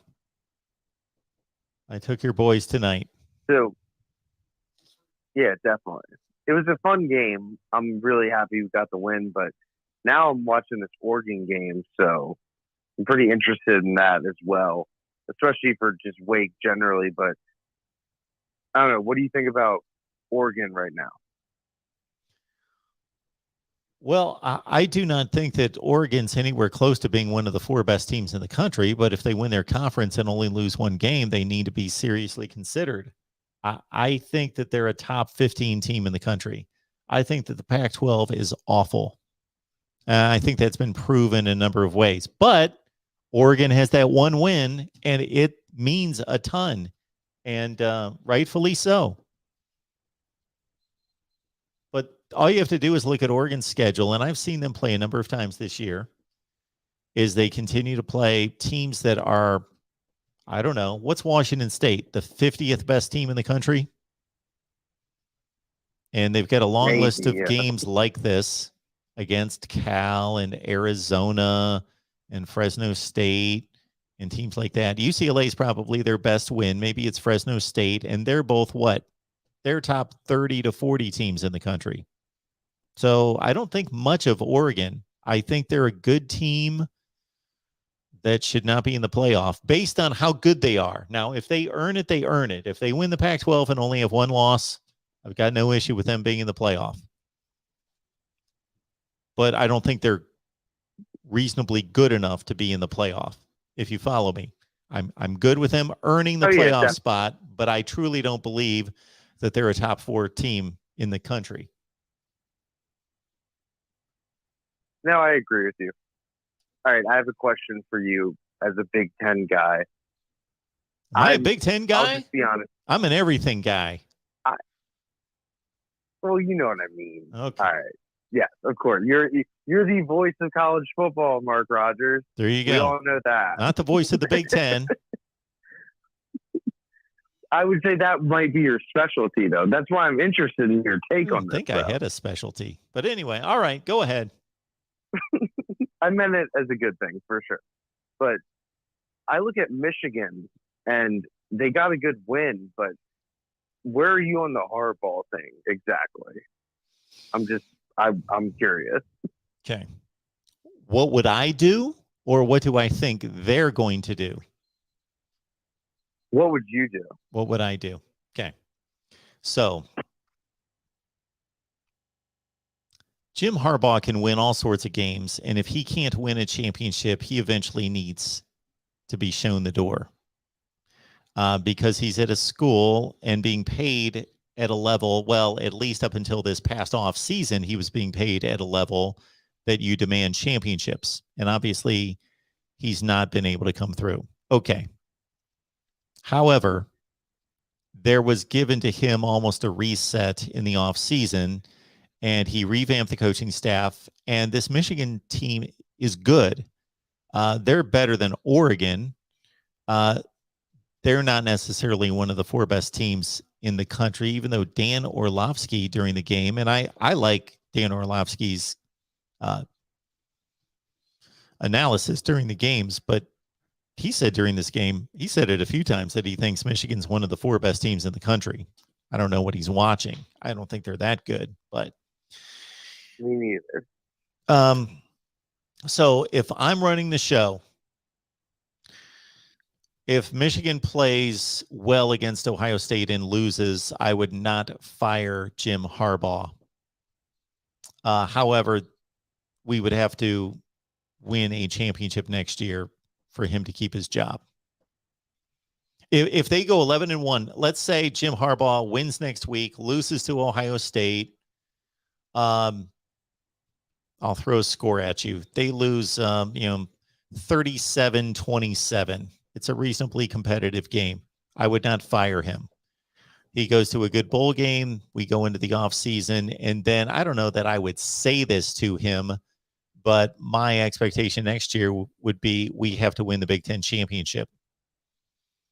And the only thing that would make that a difficult call is if they went to the Big Ten championship game and they lost on a last-second field goal or something crazy like that. But generally, I would say you need to win the Big Ten championship this year. And that would be my standard. I think that's fair. Yeah. And I tend to agree because the way, like I said, I'm not a Michigan fan for sure, but I would look at it as what are your expectations? Like if you see yourself as this blue chip program where you expect to win, like Harbaugh really hasn't cut it, in my opinion. So I wouldn't be a fan personally. So I don't know. I just wanted your take on it. Well, I think Michigan fans see themselves that way. I don't know if the administration demands that, but they did give him that kind of money. They gave him Urban Meyer, Nick Saban, Dabo Sweeney, Jimbo Fisher kind of money when they hired Jim Harbaugh. So I would think that their expectation is to compete for Big Ten championships and therefore, by extension, college football playoff appearances most of the time. And that would be my expectation at Michigan. It would be that we are beating Ohio State about half the time, and we are in the Big Ten championship race almost every year. And when I say the Big Ten championship race, I mean we're in it the last weekend of the season, and we're winning it our fair share of times. Yeah, that makes sense. All right, Mark. Well, that's pretty much all I have. I just kind of wanted to say, hey, cool. Go Deeks, they won, and yeah, it was. I had a couple of questions about the Big Ten. I figured, why not? Sure, surf them up. I'm an expert on the Big Ten in particular. I'll have you know. Yes, you are now a qualified expert. You can testify that way. All right. and then also, I also did see most of the game against NC State. I was looking forward to watching that one, along with Ole Miss and Texas A&M. So it was an entertaining game, no question. And NC State's a good team. They're a very good team. I respect them. They're a top 20 or 25 team. Yes. Yeah. Well, have a good Mark, night. Have a good one. Thank you so much. When people say that a particular team's a good team, I just like to qualify it in some way to say what's a good team. And when say, so like our last caller said, NC State's a good team, I just qualify that by saying, yeah, I think they're a 20 to 25 team in the country. There's something like that. All right. Welcome into the Voice of College Football. Who's on the line? What's up, Mark? It's DeAndre, man. How you doing? DeAndre, how's it going? No parlay bets this weekend. Good for you. Yeah, I'm trying to get myself together to start doing them. I was hoping that Washington State would keep it close for us to close out the weekend on a good weekend. Yeah, but I don't know, man. We'll see. You're gonna make me tally up my record here. It's not great. Let's see here. I wish I would. The only thing I wish I would have known, DeAndre, is that Virginia was sitting its quarterback, Brennan Armstrong. He's one of the best quarterbacks in the country. That would have totally changed my prediction. Right. Well, I'll give you that, Mark. I mean, hey, man. Now, I'll tell you what. I go back and look at that Penn State-Michigan game, and I'll be honest with you, I really haven't watched either team play this year. I know Michigan is doing a lot better, and both of them supposed to have good defense. The Penn State's supposed to be able to run the ball. Michigan's supposed to be able to run the ball. But I really don't like the quarterback at Penn State, and I wish I would have went the other way. Because this week, I followed you all the way through. And I was thinking that Baylor was going to beat Oklahoma. Cause just like don't get me wrong, I know Ohio State's playing better, but I thought Ohio State and Clemson and Oklahoma, not saying they're on the same level. They're saying like this year they have all of them have played suspect games. As we watched the Clemson game, we needed a fake field goal to beat one of the worst teams in the country this year, just to get a spark going. And those are reserved for big game plays, you know. So I couldn't understand why we struggled so much. But it just seems like because of the 5-year rule or additional time for these guys, I just think you're seeing a more closer games this year. And that's what I think is happening. And, you know, a lot of teams are also saying, beat us by running the ball. We ain't going to let these quarterbacks throw the ball because Lincoln Riley did all of a sudden forget how to coach quarterbacks. It's just that the offense's defense has caught up. And I think I even heard you mention the guy at Iowa State. I don't think there's nothing new that he's doing, but he's doing something totally different with their defense. And a lot of people are mimicking what they're doing at Iowa State. I know they took a tough loss to Texas Tech today. So, but I think that's what a lot of people are doing to slow down these wide open offenses and stuff like that. And Oklahoma just one of those people. And I wish I would have went the other way with that Baylor game. Because those two games, I felt like, well, follow Mark, see what I do this weekend. And, man, we did really good.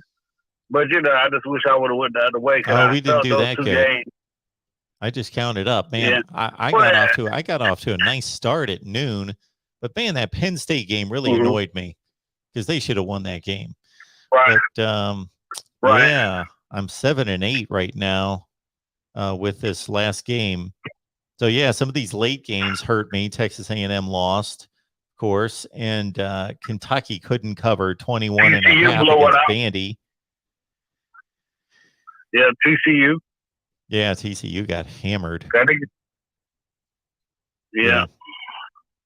And you know, and we all kind of looked at, because we all probably said, well, TCU might have certain sport because they beat Baylor, and we're like, well, we're down on Baylor. Well, Oklahoma just hasn't played well all this year.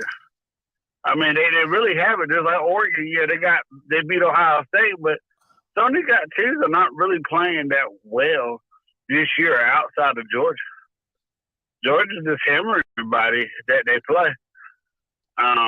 So, you know, but, hey, man, it's all for fun. You don't spend nothing that you don't have.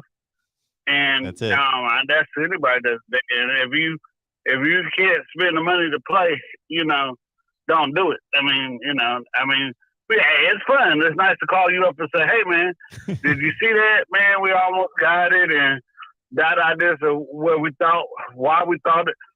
Like, and I should have said something to you. I never thought about it because I'm in ACC country. I knew Brandon Armstrong wasn't going to play. I thought you might have known something that I didn't know. So I went along with you because you got the inside connection to all the media people. So I went along with you. That's why I went that way too. Oh, that daggone Minnesota game. That's another game I wish I went the other way too because I just can't trust Minnesota. And I would just, you know. Well, I got that one right. Melted the cop. Oh, well, when I followed you, I went with because I thought it was 4.5, right? They won by 5. Oh, I know why the person that I go through, his lines were different from your lines. That's why. Yeah, I mean, I don't know if that makes sense, but yeah. Well, I'll tell you this, DeAndre. If you're really serious about it, the guy that I have on, and this makes total sense. So I didn't need him to tell me this. I already knew this, and I actually said this to him, the guy that I have on, Steve Merrill. I said, if you're really serious about making money, this is what you need to do is you need to open up several accounts and not play in one account. And that will make a huge difference. Like if you have like 5 different accounts and you play the best point spread. So if you look at the Iowa-Minnesota game and you've got 5 different accounts, well, that point spread could be 4, 4.5, 5, 4, you know, and then you play in the account where it's the best point spread for your pick. And that's going to make a difference over the course of a season.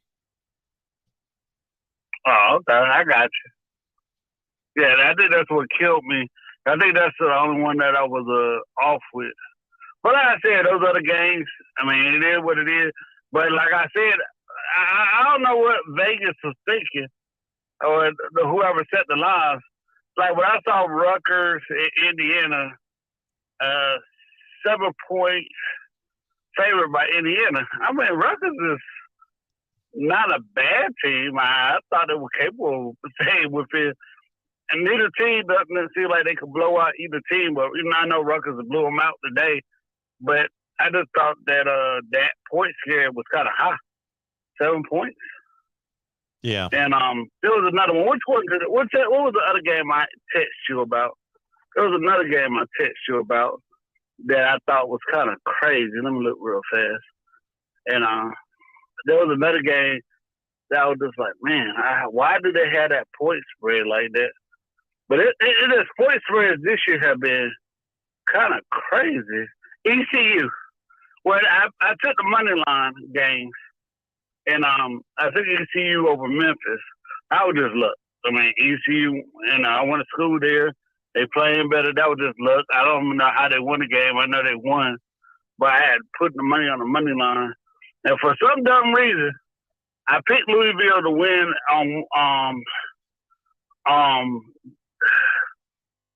the game versus Syracuse, but then I accidentally picked Syracuse. I looked at it, I was like, damn. I was like, how did that happen? I knew Louisville was going to win the game because they played well against Clemson. So, I mean, I knew that Louisville was going to win the game, but I don't know how I ended up hitting the wrong button on that one. But, hey, it is what it is. And I'll let everybody else get a chance to talk, Mark, and I enjoyed it. Hopefully we have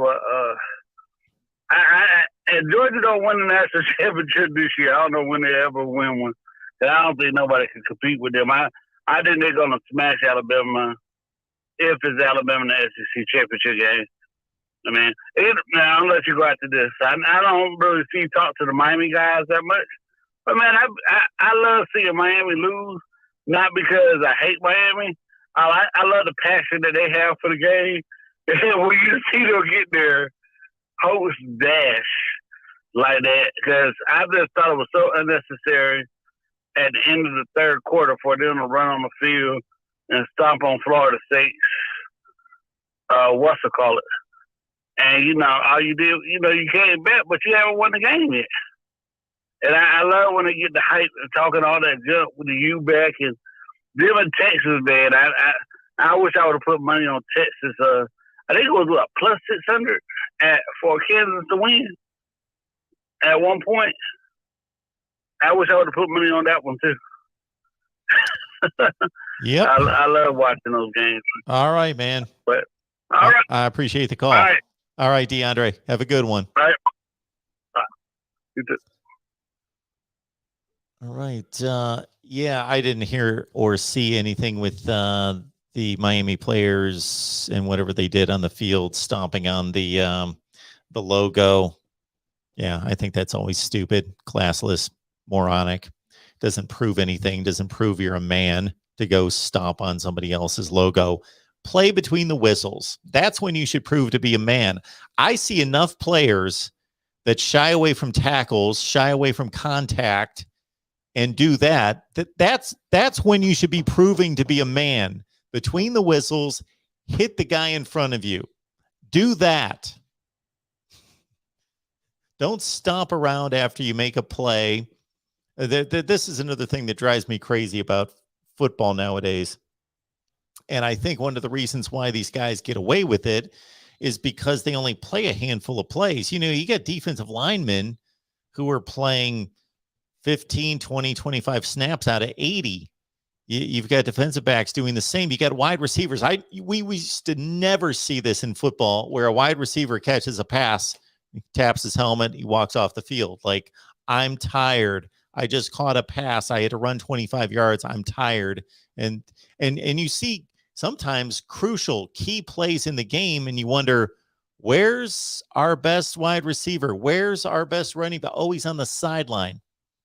You didn't have that 25 years ago.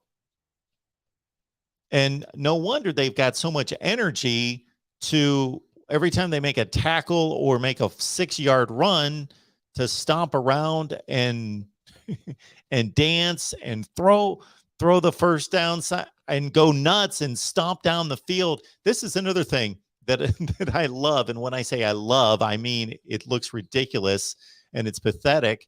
is you'll see a defender make a tackle in the backfield, and then he'll stomp like 14 yards down the field the wrong direction.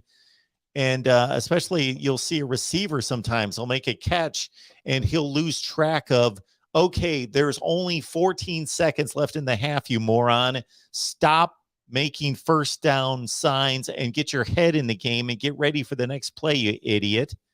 Again, if these guys had to play every play like they used to, and I'm not even talking about going way back to the 50s and 60s when they played both sides of the ball and played every play. I'm just talking about if they played every play on offense or defense, you would see less of that go on because they wouldn't have enough energy to be going through all the theatrics that they go through after the play. They'd actually have the energy to not sandbag plays and take plays off between the whistles. That's what I would like to see less of.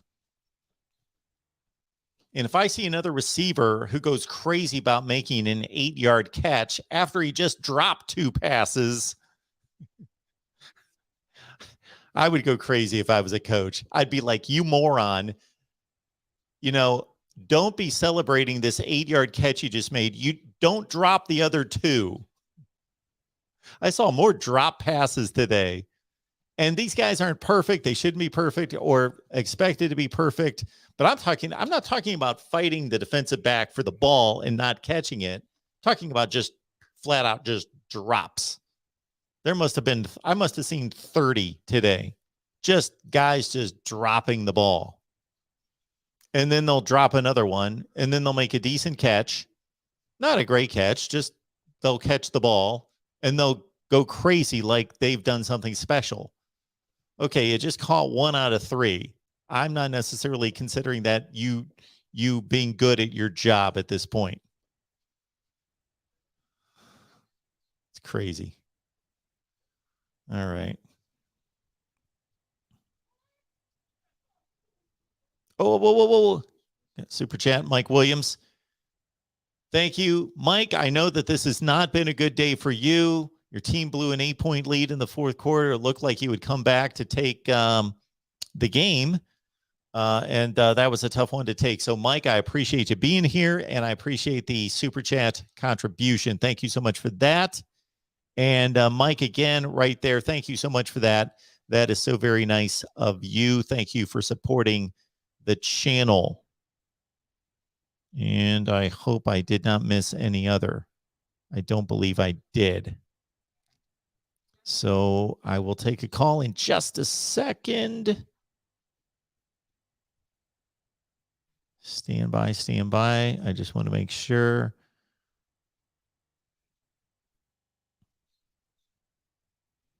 I need a producer is what I need here. They can keep track of the chat. Make sure we don't miss super chats. Make sure that really good comments are sent to the screen. Make sure that I don't miss anything and they bring to my attention anything interesting that's been brought up.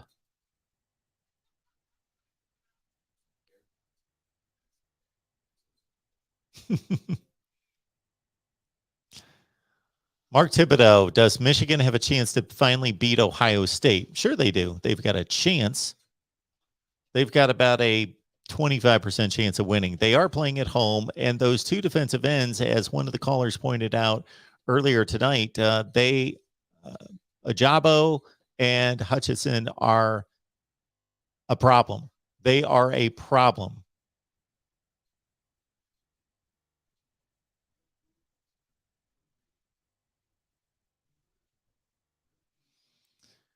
Okay.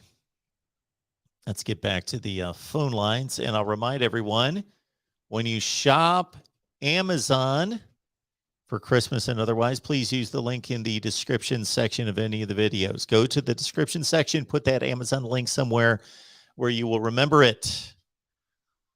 Welcome into the voice of college football. Who's on the line? Hey, Mark, it's Zach from Columbus. How are you? Hey, Zach, I'm good. What's going on? I'm going to make a wild guess on what you want to talk about. I'll take a stab at it. Unless this is Columbus, Georgia or Columbus, Mississippi. Those are the only other 2 Columbuses I know of. I lived in Columbus, Mississippi for 6 years, Columbus, Georgia, close to Auburn, I believe. Yes, the Buckeyes. Yeah, I mean, so I'm like a Big Ten fan. I mean, altogether.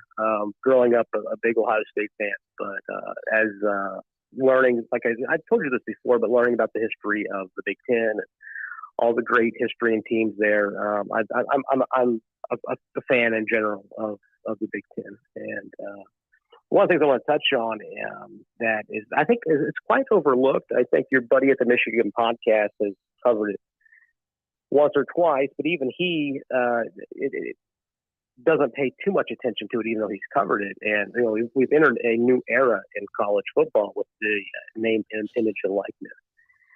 And there are many universities and administrations across the country which are taking full advantage of name, image, and likeness.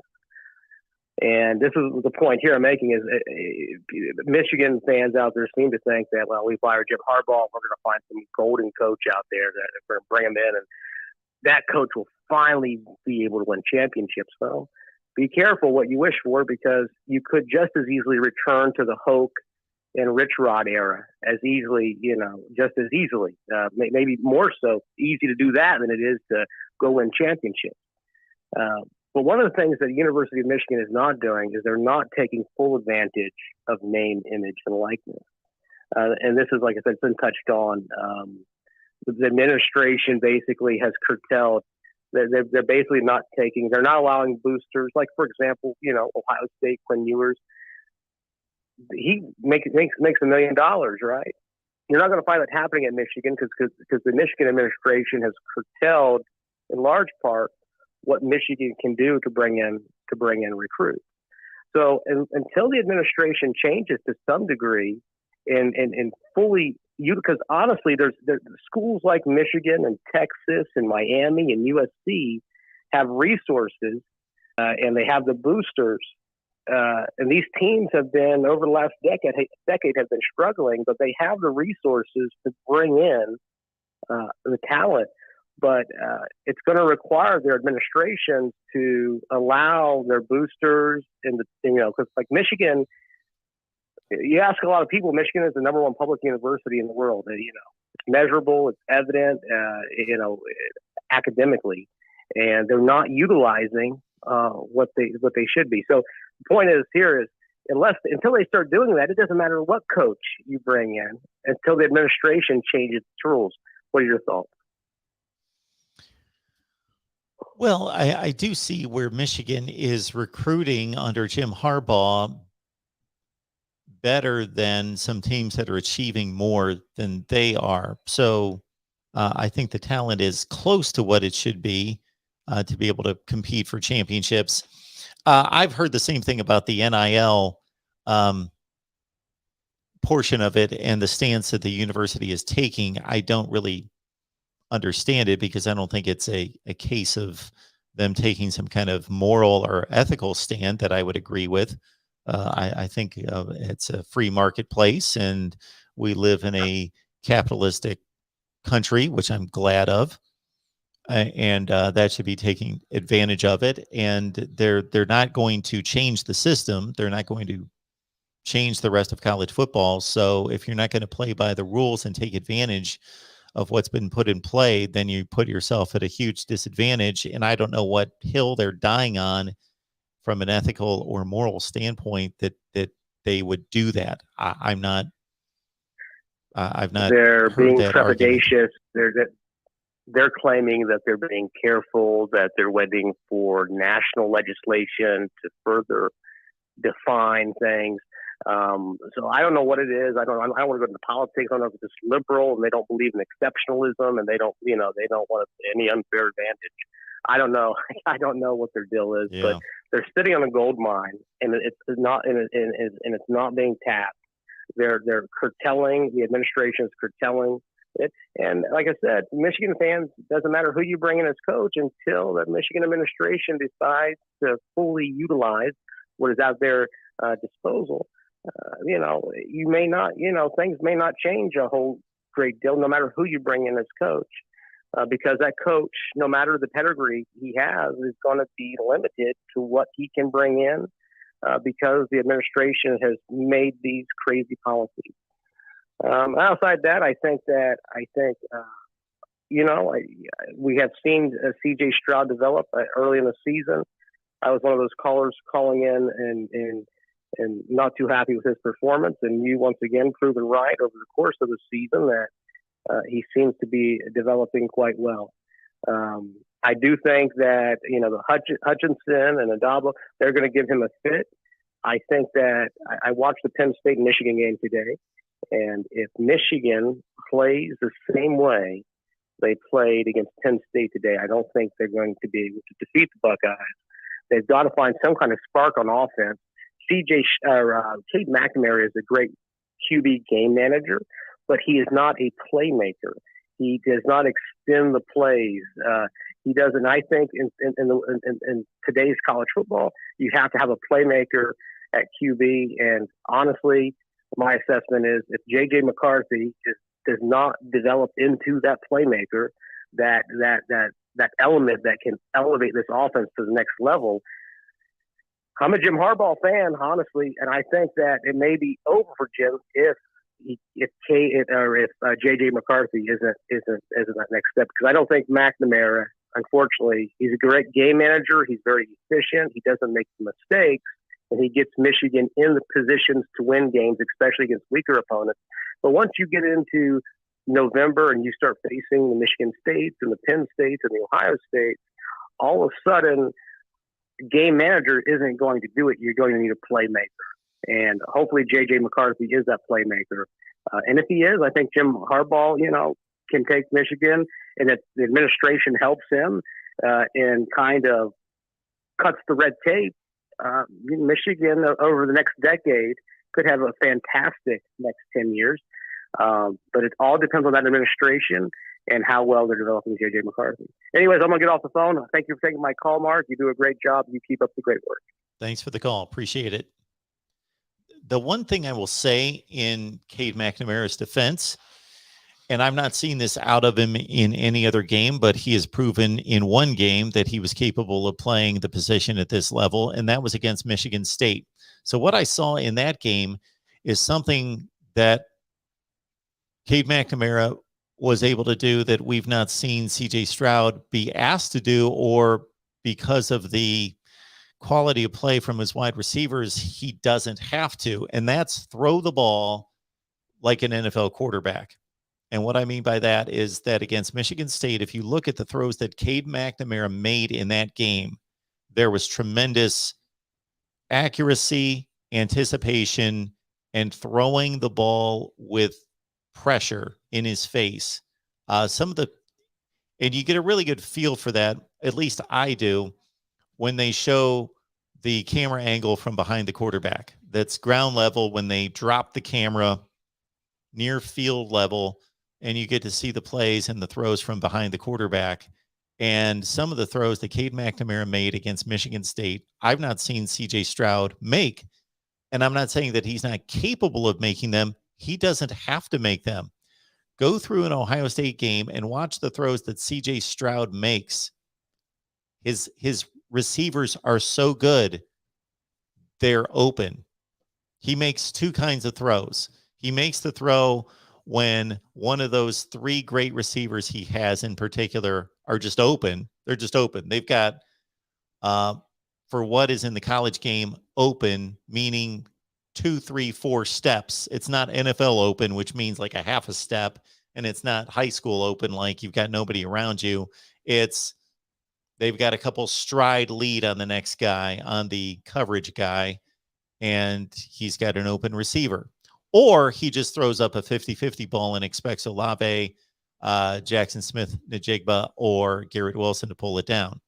That's basically what he's got, an open receiver, or he throws up a 50-50 ball, which is more like an 80-20 ball with those receivers. Okay. And I've not seen him have to make the kind of throws that McNamara made against Michigan State. Anthony Brown was in the process of scoring a touchdown that would have made it 31-14 Oregon. I don't know if you're watching this. He fell into the end zone. The ball was stripped out of his hands. He didn't cross the plane of the goal line. Washington State recovered it, ran it out to about the 40-yard line. And now they have just completed a pass into the red zone with 10 minutes to play, down 10. So I know anybody that's rooting for Washington State, which is probably all of one person out there in our audience, and that might be the over-under of 0.5 people. But all the Ohio State fans, of course, rooting for Washington State to pull off the upset here. And they are down to the 9-yard line. Mike, thank you so much for the Super Chat contribution. Mike Wilson, thank you for that. Mike stating, as a San Francisco 49ers fan, thanks for the great content. Michigan beats Ohio State. I'm taking all bets. So contact Mike and bet that one.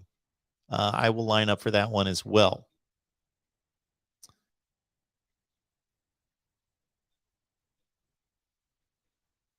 Next up here at the Voice of College Football, who's on the line? Hey, Mark, it's Jonathan down in Houston, Texas. How are you? I'm good. What's going on?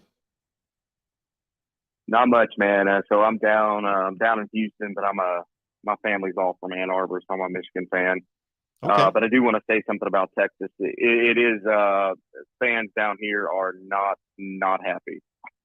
So things are not going very smoothly for Steve Sarkisian. I think we knew there was going to be some growing pains, but Texas fans are not happy. That was a bad game for Texas. Yeah, the last two have been on the embarrassing side. You know, before that, you could understand, okay, they're getting better, they're developing, they're trying to figure out which quarterback to play. They're winning the first half of these games, and then they're wearing down and things are going wrong in the second half, and they're barely losing to Oklahoma. They're barely losing to Oklahoma State, probably the two best teams in the conference. At that point, I thought things were going fairly well. And then these last two games in particular have been atrocious. Yeah, they've been bad. So, but back to the Big Ten, I want to pick up on a couple of comments that were made about Cade McNamara, if I can. You know, I think it's true. Cade is a good game manager. He's not a big play explosive guy. But I think one of the reasons for that is the recruiting talent gap between Michigan and Ohio State still. I would argue, if you put Olave and Wilson on Michigan's receiving core, Cade McNamara all of a sudden looks like a big-time quarterback. I think JJ has that potential, but the problem is we got to have the receivers that can see, because what happens with Garrett Wilson and, in my opinion, and Olave is they're so elite in their route running skills that they're just open in their speed. I think Michigan receivers have similar speed, but they're not as good at route running. And so therefore they're not open like that. I would argue if we had better talent as a wide receiver, you know, Cade becomes more of a big play guy and less of a game manager. So that's the one point I wanted to make. And the other is on the NIL business. I will say that Michigan, it does look like they're starting to get some things together on the NIL front. They have been really slow out on that.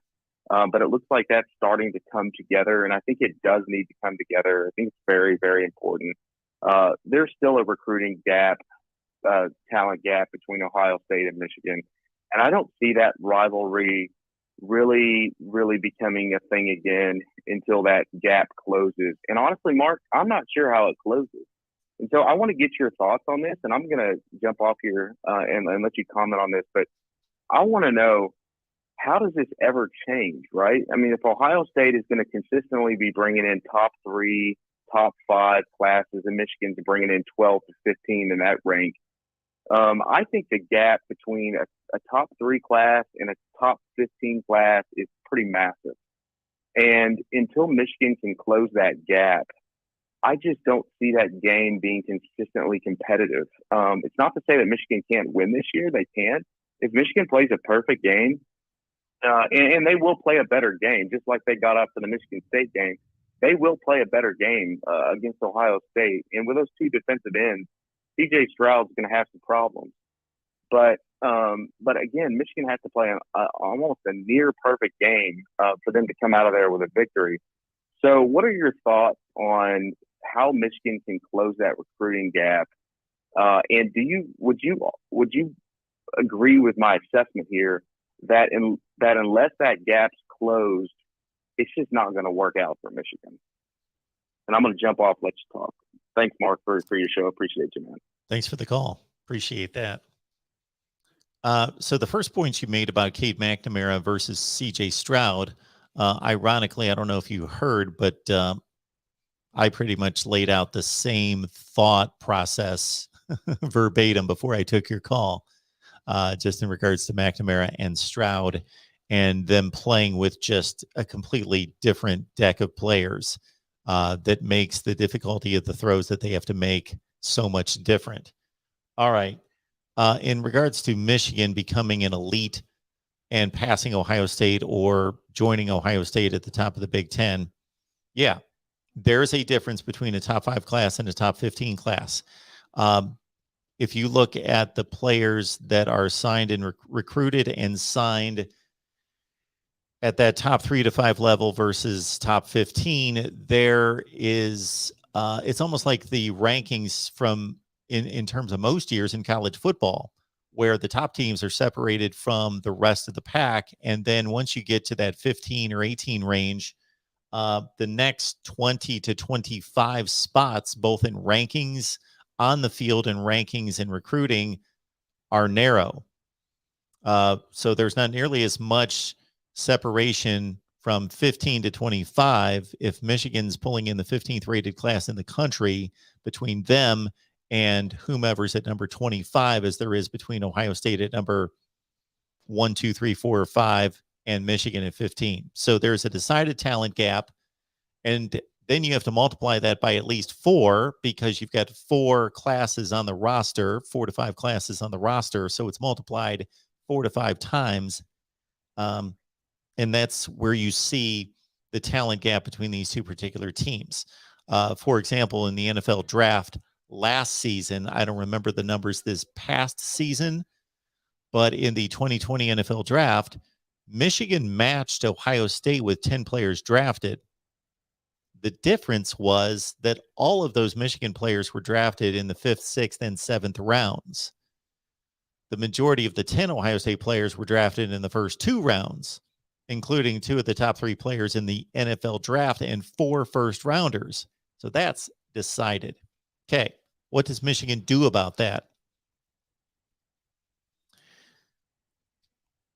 I think you can take not necessarily the approach, but you can take the philosophy that Clemson did close to a decade ago. And they made the determination, even though they were a top 15 to 25 college football program and had been for decades, that they wanted to be the very best, that they wanted to be elite. And so I don't know that the Michigan administration wants that. It has to start there. It has to start at the top. Just like with any other corporation in this world, if you want there to be buy-in and you want there to be excellence achieved, it's tough enough when you're all on the same page, but you at least all have to be on the same page, meaning the administration is saying behind closed doors, we're going to be a football school. We want to win national championships in football. We don't just want to be leaning on this history that we have as a great all-time football program, but 9-3 is good enough to get us into bowl games and make us money. Therefore, we're good with that. That's probably the thought process. I don't think there's any question that what happened during this COVID season of 2020 gave us a behind-the-scenes look at why different schools play football and who's truly committed to playing football, for right or wrong, who's truly committed to playing football and who's not. So I think a lot of statements that came from the Michigan administration during that entire decision-making process from the Big Ten gave us a better indication that they're not that serious about winning championships and playing football. Okay, and that's not necessarily a bad thing. Just depends on what your priorities are. If your priorities are to run an academic institution and make money off your football team, they're probably in a perfect place because they can just basically say, you know, we can make as much money roughly as Alabama and Ohio State and these other schools, but we don't have to put as much into it. And we're still going to reach our goals of being respectable in football and still playing big bowl games and still make a ton of money from Fox and ESPN, but we're not necessarily going to win championships. So you have to have the commitment from the top to say, we want to win championships. We want to be known as a football school. I don't think Michigan wants to be known as a football school. So that you have to have that commitment. Then basically there are no inherent advantages at Ohio State that should make them a better football school than Michigan. They're in the same region of the country. They play in the same climate. They don't have anything culturally or in terms of location that should make it more desirable. What's it on average? 6 degrees warmer in Columbus than it is in Ann Arbor. There's nothing inherent to Columbus, Ohio or Ohio State that should make them a bigger and better football power than Michigan. It's all about commitment. And then that commitment is reflected in just the way, look at Ohio State. You would think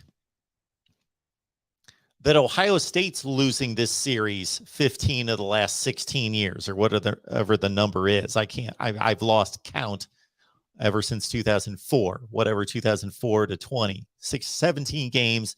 They've won 6. You would think Ohio State has been the school that's lost all those games because they're obsessed with beating Michigan. It's on all the athletic buildings. It's inside all the athletic buildings. There's a counter, which I believe that they've just recently put in the Michigan football facility to kind of match what Ohio State's doing. But there's a clock and a calendar to say this is when the Michigan game is. It's in 89 days and 14 hours and It's counting down constantly. There are reminders all over the place that we are here to beat Michigan. You would think that they would be obsessed. It's amazing that the obsession and the dedication and determination to meet that goal every year remains, and they don't lose sight of it. And I'll credit Jim Tressel and Urban Meyer for that obsession, and they handed it to Ryan Day. And even though he doesn't have the attachment to the school, the tradition, he gets it. So he's not let up. At least in the one game that he coached, of course. We've only seen it once under Ryan Day. So Ohio State's obsessed with Michigan. And you would think you would lose that obsession. Once you dominate someone, it's like, okay, take them for granted. Let's move on to something else. Let's be obsessed with something else. Nope. So Michigan has to be obsessed about Michigan right now, whether it's and this doesn't run across the board, but it runs through enough of the fabric of, again, administration, players, coaches, fan base, alumni, that there's an excuse there. There's an excuse of, you know what? Football is important to us, but there are more important things. And you know what? They're probably right, but that doesn't help winning football championships. You need to be obsessed. Was Urban Meyer obsessed? Yeah. The guy's obsessed with recruiting, with winning.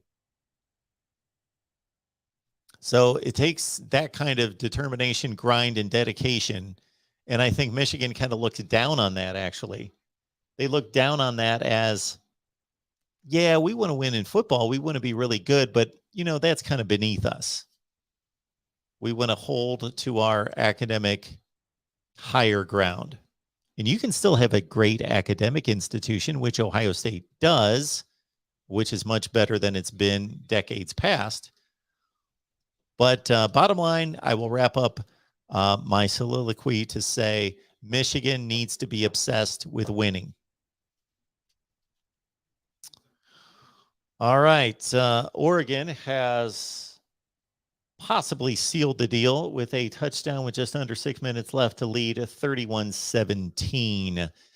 Traveling Fools was on hold for too long. I apologize for that. He gave up, but he did not give up his contribution here to the Voice of College Football. So Traveling Fools, thank you so much for that. It is much, much, much appreciated. I would like to remind everyone that we could use a sponsor.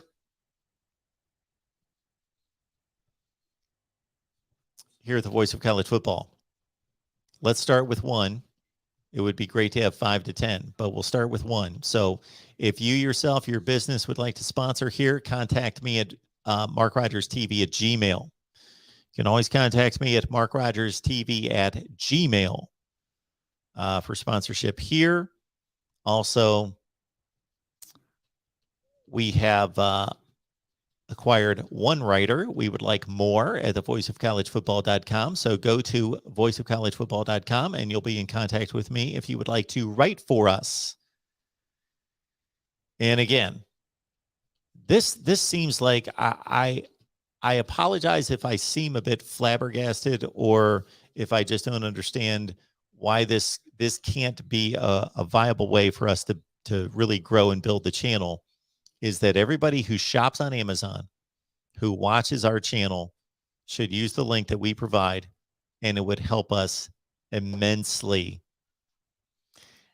As George has often said, your 23 cents would be added to that person's 13 cents, that would be added to that person's 92 cents, that would be added to that person's 9 cents.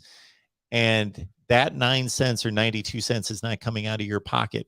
It's coming out of Amazon's pocket.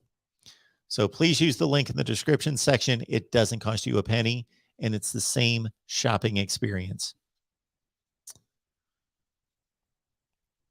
And a number of people, I apologize, had asked about the call-in number. I'm sorry, I forgot to post it. I did post it about 5 to 10 minutes ago. It's been on the bottom ticker for the past 10 minutes or so. 860-499-3332. Welcome into the Voice of College Football. Who's on the line? This is Jack. I'm in Lansing. I called you about 3 weeks ago, also late at night. Hey, Jack. How's it going? I was pretty good. Well, my furnace broke today, so I'm sitting here with heaters. Yeah, that's brutal. Staying up. But, well, at least it's not 10 below or something outside. But couple of things having to do with some memory sort of stuff. One that has really surprised me with Purdue having the upsets this year. I haven't heard the term spoiler maker used. Have you heard it this year? I heard it today a couple times. I was 10 years old, and it was one of the first things I learned about college football was when Purdue upset Michigan 21-20 in 1964. It was the only loss Michigan had. Arguably, it may have kept them from winning the national title. And of course, the quarterback of that Purdue team was Bob Greasy, whose son later played for Michigan.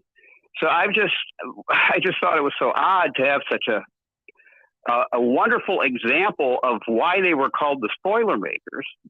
And I had not heard the term used at all.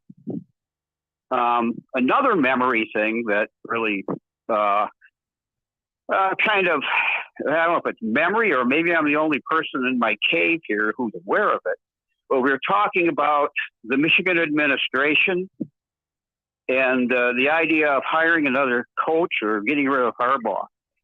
I don't know if I'd trust them hiring another coach because when they hired Rodriguez in early 2008, were you aware that Michigan was only 5 years away from setting the all-time record for most years without a losing season? I'm sure I knew it at the time because those are generally things that I know and remember. You're saying in 2008. So when they went 3-9. Yep. But they hired a guy with 5 seasons to go who had never had a winning season the first year at any other coaching position. And from anything I've been able to read, the topic wasn't ever even brought up. And I'm guessing the people who hired him weren't knowledgeable about the football program to even be aware of it. So that's another reason why I'm very suspicious if they try to get rid of Harbaugh. Why would I think they were going to get somebody better? Sure. He's a really good football coach, and there are more coaches that are worse than him than are better than him. And I also kind of think right now we're at a stage where there's these sort of corporate football programs. Clemson, which has had the off year this year, but they're one of them. Clemson, Ohio State, Alabama. And I don't know how long that's going to last. But I'm not so sure Bo Schembechler or Lloyd Carr ever ran into that kind of situation. I mean, there were powerhouses back in their days too, but I don't think it was quite as big a difference back then as it is now. And I just wonder, I mean, I know there was domination in baseball, the Yankee years, et cetera, and if we're just happen to be going through a phase like that.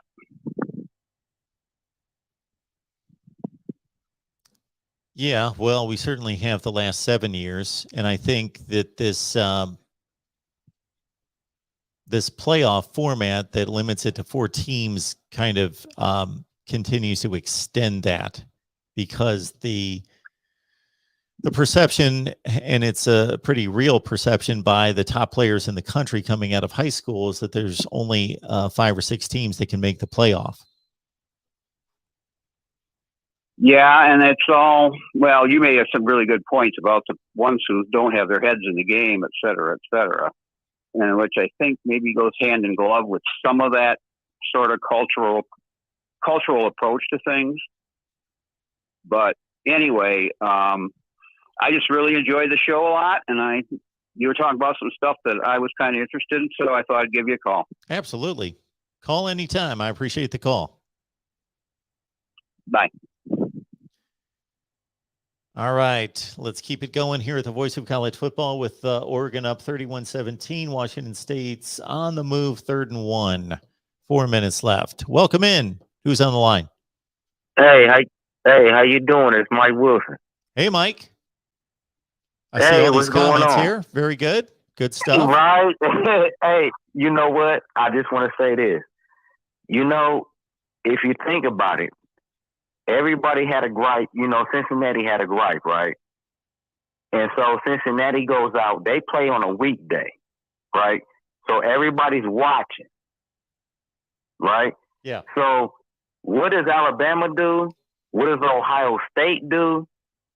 And then what does Oklahoma do? They lay an egg, right?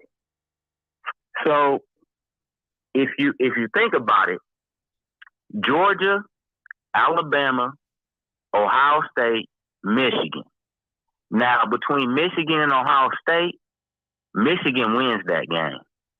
Because I'm going to tell you this right now, the way Michigan plays on defense, they're relentless. And Ohio State, Ryan Day even said it before they played Nebraska. He was scared to play against Nebraska because of defense. And I believe that Michigan is going to get the job done. And I'm a Husker fan to the day I die. But at the end of the day, I know the truth and I know how it goes. But I just believe that Michigan is they're going to stand tall. But nobody, the reason for my call is nobody wants to see Cincinnati or, I don't know, whoever, nobody wants to see Cincinnati get the number 3 and then get beat to a pulp because nobody wants to see a playoff like that. That's just like when Scott Frost took UCF, they was undefeated. Yeah, you know what? Because you know why nobody wanted to see UCF go in there? Because they would have got annihilated by it. Man, they had if UCF would have played Alabama that year when UCF went undefeated, Henry Ruggs and the rest of the crew, they would have annihilated them. Am I right? Well, you're probably right. We'll never know. Why was UCF able to beat Auburn and Auburn beat Alabama and Georgia? Exactly. This is the thing. Alabama, and they have history. They know each other. No one knows UCF, right? When you play teams constantly, you get to know them. But if you're not playing teams, and you get to know them, but then you get a feel for the game, but then when the second half comes, you find out who your players are. Because the first half just tells tales. It's the first half and the second half. Hey, my father always told me, if you want to go to the races, you got to pay to get in. And so most of the teams, when it comes to the second half, they wanted to go to the races, but they didn't pay to get in. That's what it comes down to. I just believe that Michigan is a good team. Harbaugh's a good coach. Paul Feinbaum, and I love him to death. He's a good guy on the SEC network. I watch him a lot. And he ridiculed and he talked bad about, you got to understand, Jim Harbaugh took Colin Kaepernick, a player from Nevada, to the Super Bowl. They went into Lambeau Field in -2 degrees and beat Green Bay and went to the Super Bowl. This man is a coach. If I was Michigan, I would never say nothing about firing him. He's a great coach. He's a player's coach. And that's what, I'm a Nebraska fan. Man, if there was a chance we can get Harbaugh, I would love to have Harbaugh come here, come to Nebraska. But you got to understand, it's a business. I understand that. Michigan fans, y'all have a great coach. Y'all, man, he turned it around in 1 year. It took Nebraska, we on our 5th year. And y'all was talking about firing him. Come on, man. Wake up and smell the coffee. I don't know what type of coffee y'all got in Michigan, but y'all might need to go to Italy and get some good beans. Appreciate it, Mark. That's all I got to say. I love you. I love the content. You can reach me, email me, mikey@gmail.com. Appreciate you, bro. Appreciate it, man. Thanks so much for the call. All right. Yep, no problem. I didn't necessarily know why I needed his email information, but that's great. The only thing I'll say to everything that was stated there. So in terms of what he stated about what Jim Harbaugh did with the San Francisco 49ers, that's stuff that I've talked about many times. I've gone through Jim Harbaugh's career from A to Z to back up why he is a good coach. But he also is not getting the job done against Ohio State and against the Big Ten. He's not only not defeating Ohio State, he has a poor record against the better teams in the Big Ten. So, yes, he stepped on campus in 2015 and immediately turned it around from a 5-7 team to a 10-win team. And things were looking great in 2015, 2016. 2017 was a down season, 8-5. 2018 was an excellent season. And this is pretty much where it turned, is that, and I will say that the previous caller stated that he believes Michigan's going to defeat Ohio State, and they could. They are good enough that on their best day, they are not as good as Ohio State. So let's put that aside right now. Let's put it out there. Ohio State is better than Michigan. That doesn't mean that they can't lose the game. Ohio State's better than Oregon. They lost to them. There's all sorts of teams in the country that lose to other teams. I'd say, 20-25% of the time, maybe the better team does not win a game. So Michigan has a better than puncher's chance of winning this game. But when the previous caller cites how good Michigan's defense is, we've seen this before. 2018 would be the most recent time. Michigan's defense was the number one defense in the country. Statistically, the number one defense in the country. And I produced a video leading into the Ohio State-Michigan game that week that lined up the 5 opponents that they both played, common opponents, and Michigan played better against all those teams. Rutgers, Maryland, Nebraska, Michigan State, Penn State. Michigan played better against all those teams than Ohio State did. They outplayed Ohio State against all of those teams. So by all indications, Michigan was the better team. And Ohio State blew them off the field. So until it's proven to me different, and this Ohio State defense is playing, for as much as it's not playing dominant defense, it's playing so much better than that 2018 version and the version that we saw last year that did not play Michigan, but beat Northwestern, beat Indiana, beat Clemson. This Ohio State defense is playing better than that one and the one in 2018 that won the Rose Bowl and won the Big Ten championship and blasted Michigan by 4 scores. So I've got to see it.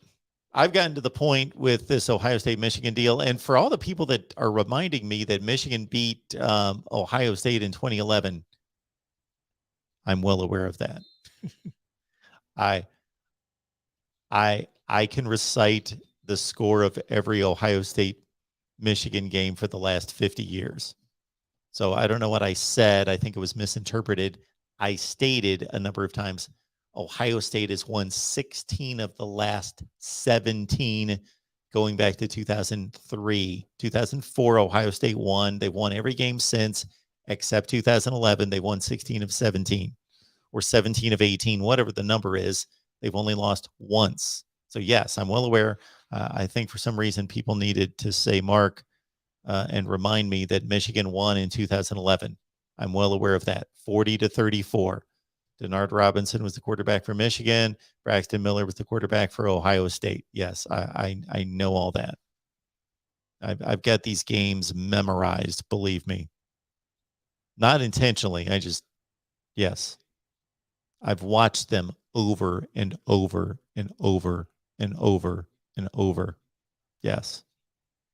Any game from the late 60s to now, believe me, I know it like the back of my hand.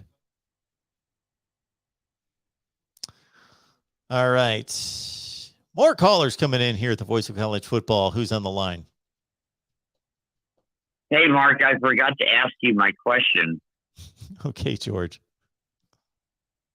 All right. My question was, who would you pick for Florida's next head coach?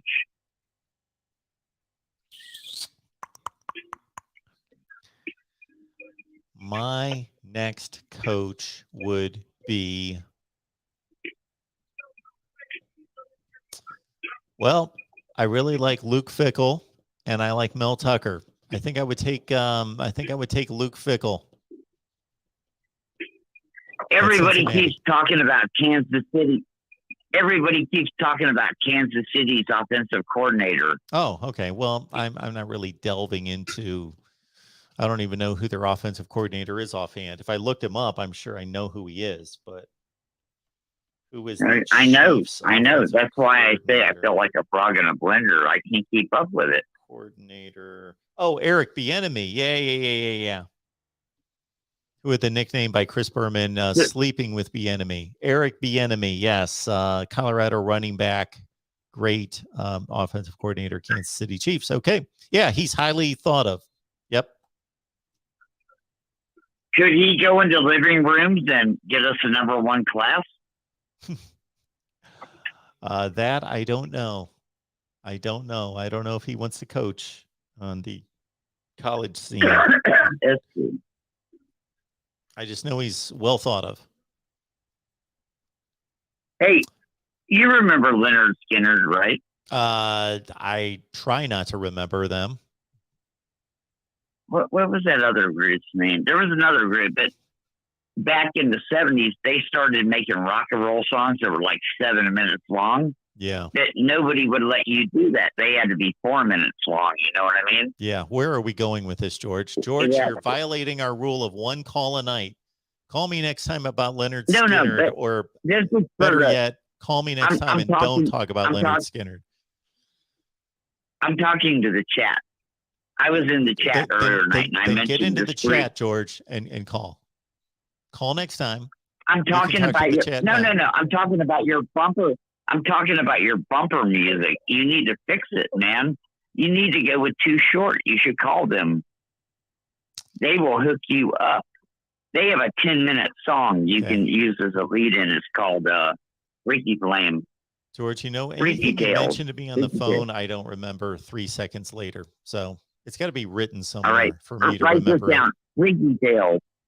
Write this down. Freaky Tales. Use that for your bumper music. In front of me, it's going to be like in the trash in 4 minutes. I got. All right.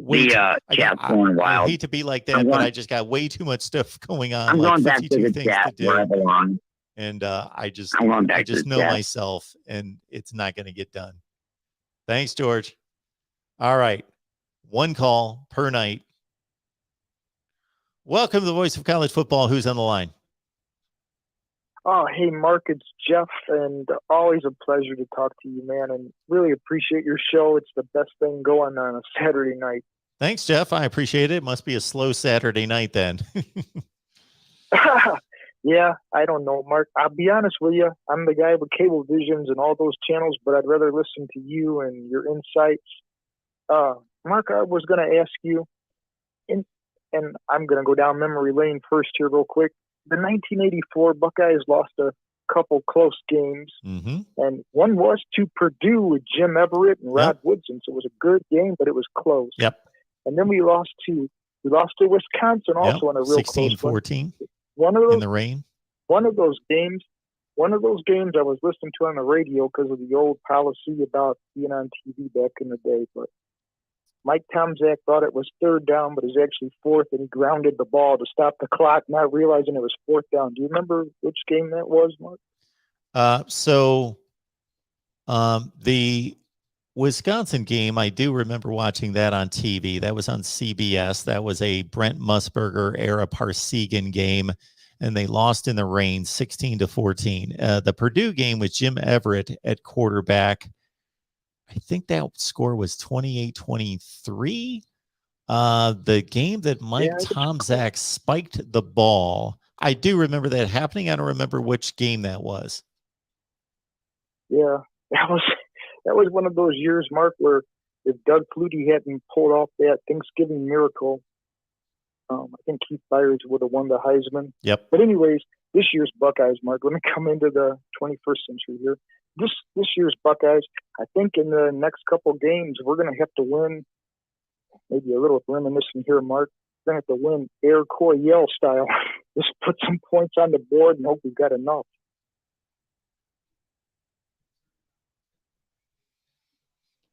Well, yeah, we would all, that people that are Ohio State fans would like to see them play better defense, but I think they've improved considerably. I'm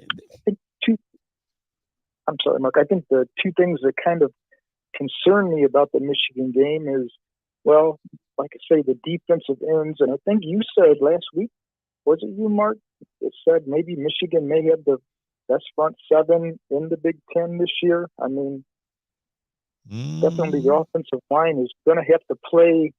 They're going to have to watch their P's and Q's, especially against the defensive ends. But the other guy that scares me is Haskins, because he just seems to be the kind of guy that you can just give him the ball and let him go to town, and he seems to get to the next level. I'm really hoping they have somebody, maybe like Steel Chambers, shadowing that guy, because what used to drive me nuts back in the 80s, Mark, was when the Buckeyes just didn't seem to be looking out for the screen pass, and they would just screen it out to Butch Wolfoff or Jamie Morris, and these guys would just be gone and nobody near them.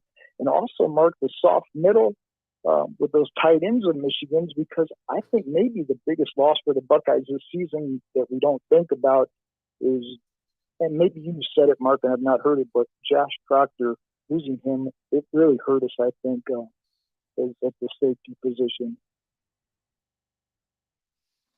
Well, when you bring up Haskins, I think that's a good point, because in addition to just gaining yardage and scoring points, what he would enable Michigan to do, of course, is keep Ohio State's offense off the field. So if they can grind out some 6 and 7 minute drives led by Hassan Haskins, who carried the ball 31 times today, then yeah, that could be a recipe in addition to those defensive ends pressuring Stroud for an upset. Sure. And your thoughts, Mark, also on that soft middle where they could throw, because I think the guy that caught the touchdown, was his name All? I think it was All. He had the good catch for the touchdown. Eric All. All. They got a couple tight ends. Yes, sir. And then they have a couple more tight ends right there. And I don't know, Mark, but Haskins just seems like maybe next week with Kenny, with Walker, and then Haskins.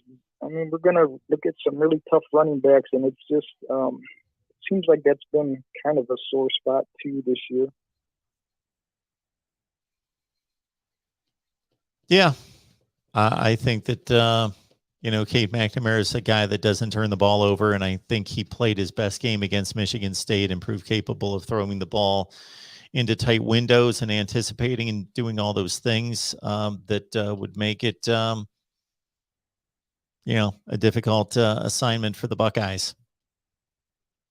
One thing I see too, Mark, I could say real fast is I mentioned how I really like Steele Chambers, and somebody in the comment section last week, I believe, said that he was a running back, so he knows where running backs are going, and that's a good point.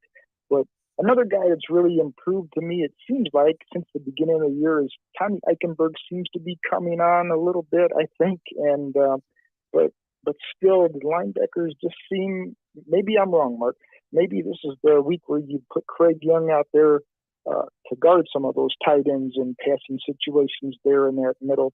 But again, Mark, I just wanted to thank you for the show, and you're really a blessing, Mark, and enjoy watching your comments and watching the chats.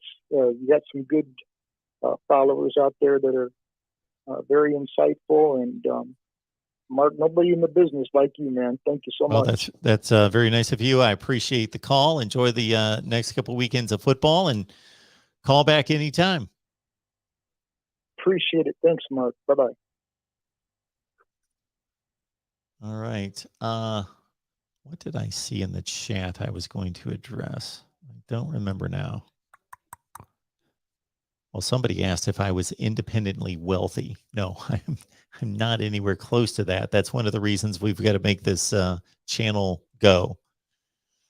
That is one of the reasons why we need revenue streams for the channel. Yes. No, I need to pay phone bills and light bills and put food on the table and so forth. Welcome to the Voice of College Football. Who's on the line? Hey, Mark, it's me. It's Mr. Wilson. Mr. Wilson, so what's going on? Wait, you already called number tonight, one, correct? I know. I just got to ask you two questions. My first question is your best college football game you ever watched. Number one, that's my first question. Yeah. The best college football game you ever watched. Oh my goodness. Yeah. Shoot. The best college football game I've ever watched. Yeah. Well, see, as a fan, any Ohio State game over Michigan when I was a kid was just everything to me. That just meant the world to me. So starting in 1979, that was the first time I saw Ohio State beat Michigan on a blocked field goal that Todd Bell took to the house 18-15 in the fourth quarter. Chuck Hunter scored for the first time against Michigan in 4 years, and that took Ohio State to the Rose Bowl at 11-0. That was so any Ohio State game over Michigan, especially again for the first 30 years of my life, before I became a little jaded later. Right. When Art Schlechter scored against Michigan with 2 minutes left in Ann Arbor, when the Buckeyes were a double-digit underdog, and they won 14-9, and tied for the Big Ten championship. That was history, folks. History. That was phenomenal. Yeah. Yes, I could go on and on with those 80s and 90s games. Yeah, exactly. Absolutely. And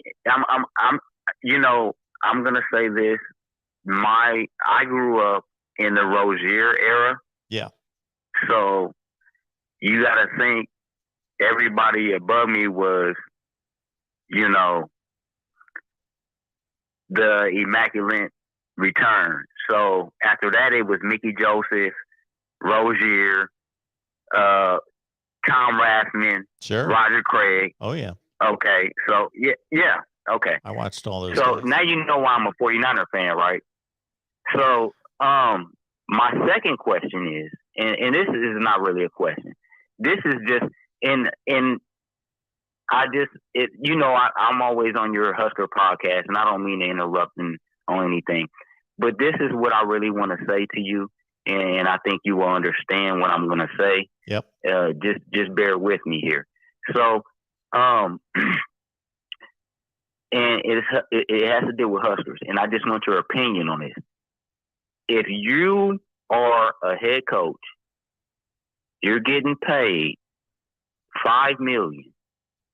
You take a $1 million cut, right? You have to bring coordinators in for the next year, right? Yeah. And you know that if you don't perform, and those coordinators know if you don't perform, you're out of a job. How do offensive coordinator, a defensive coordinator, a special teams coordinator, how do you bring coaches into that, knowing if they don't perform, they have to move their families somewhere else and then move again? How do you do that? Is that a good question? So you're pretty much letting me know that Nebraska did not approach that situation with Scott Frost correctly, because it's going to be difficult for him to bring in offensive and defensive coordinators. Right. Well, he's going to be able to find them, because it's still a pretty lofty position to be a coordinator at Nebraska, but he's not going to be able to bring in, based on what you're telling me, as high a level as he would be able to otherwise. Right. Yep. So if you're an offensive coordinator and he approaches you, right, and he's like, "Hey, come to Nebraska, we want you," but this is what. Do you think he's going to say that to them? I mean, what would be the pitch? Well, the pitch should be, if you're able to dissect this situation, then they're going to be able to understand what the deal is. So he needs to be upfront and be honest, because otherwise they're not going to trust him. Right. But he says that he needs to trust someone. So did he not trust his coordinators that he had around him? Because that was his main thing when he said that he didn't trust. He said it has to be someone he trusts. Well, our offense was horrible in 5 years. Horrible. Well, Mr. Wilson, thank you for the call. We go with a policy of one call per night. All right. Because we're here all the time. I know. My fault. My fault. All right. My bad. All right. Have a good one. All right. All right. Next up here, the voice of college football. Who's on the line? Hey, how's it going, Mark? Exploring with Ben. Exploring Ben. What's going on? Quack, quack. Normal stuff. Yeah. Yeah, that was a more What impressive about win from what I could see of it. Yeah, there was some issues. I mean, nothing's perfect, but I'm not going to complain. What are those Jayhawks?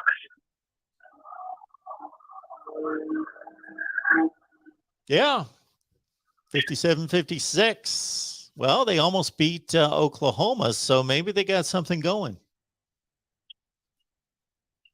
They've looked I mean, I'm not a Kansas fan, period, but they have definitely looked more impressive this year. They're fighting, and that's good. I like that, the parity in college football. So it's always a good thing. I think they went out and got themselves a capable coach, and not that he is going to have the backing and the facilities and the resources to make it a go, but I think he at least knows what he's doing, and I think he showed that at Buffalo. Oh yeah, no, absolutely. I mean, I was in some weird way I was rooting for Purdue today, but yeah, that didn't work out so well. So that was a great win though for your Ohio State. Yeah, it was pretty impressive.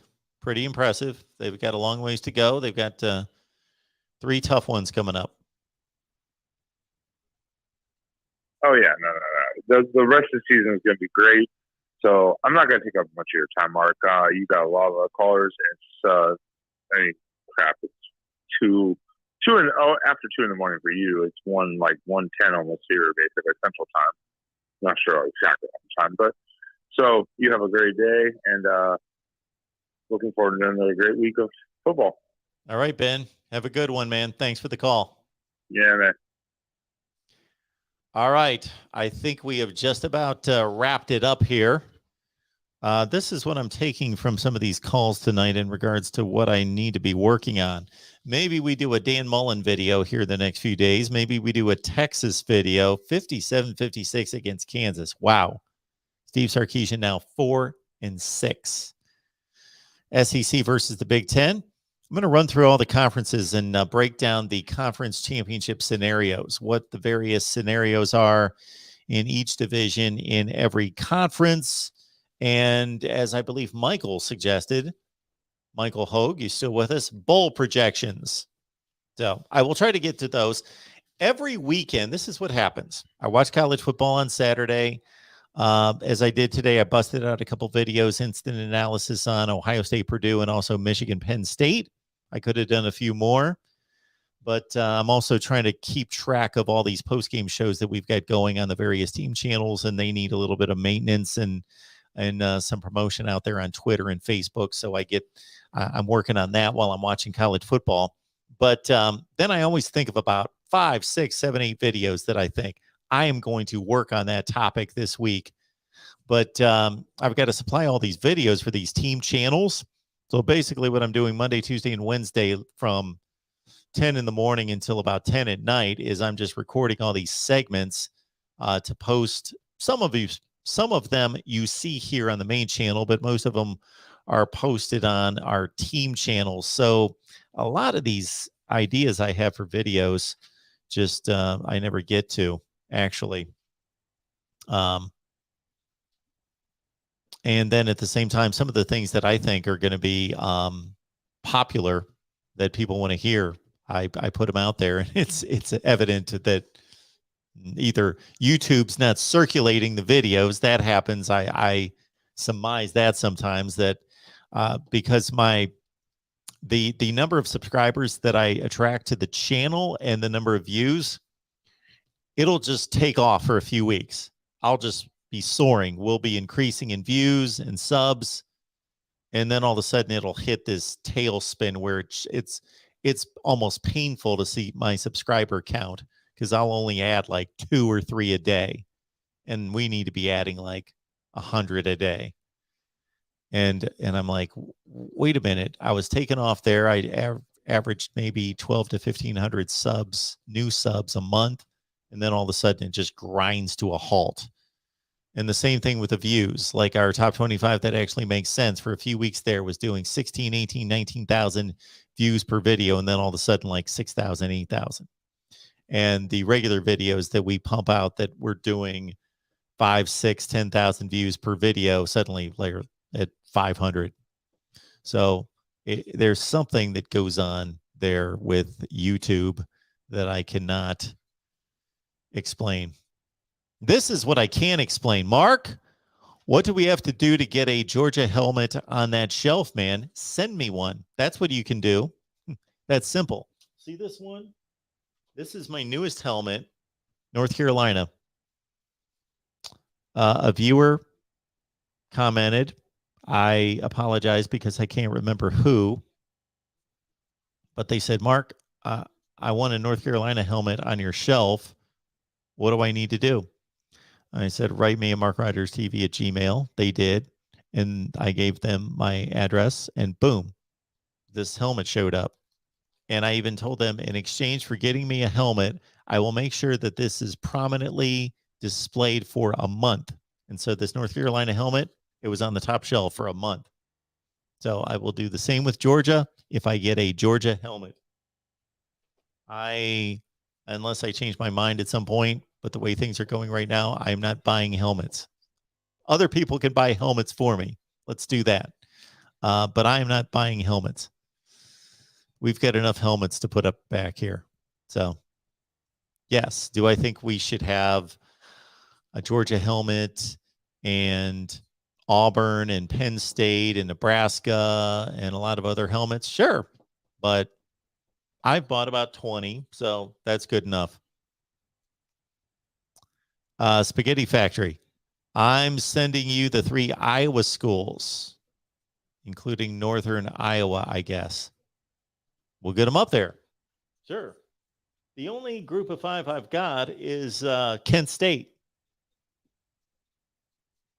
BW, always here talking up the Aztecs of San Diego State. And they're at halftime, I believe, and have a lead on Nevada. So BW's here talking up San Diego State. So, yeah, San Diego State helmet would be good.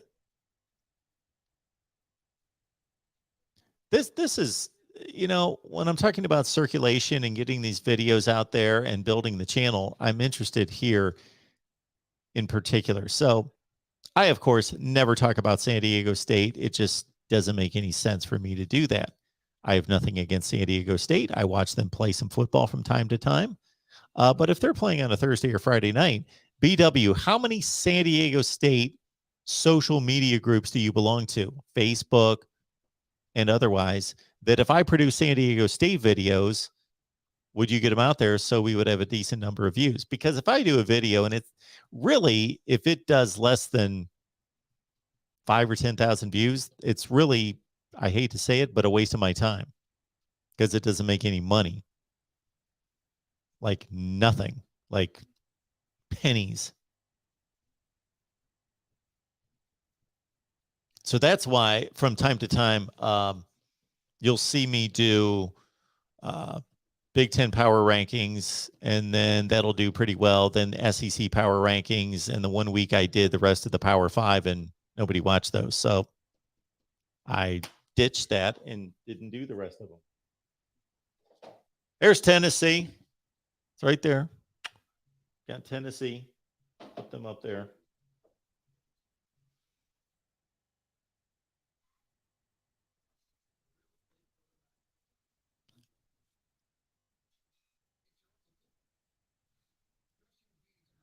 Bigger studio, yeah. Oh man, the stuff that I've got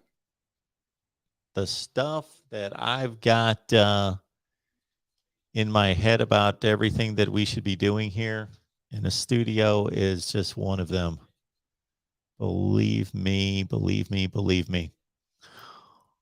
All right, everyone. Yes, Michael, give me a Purdue helmet. That would be phenomenal.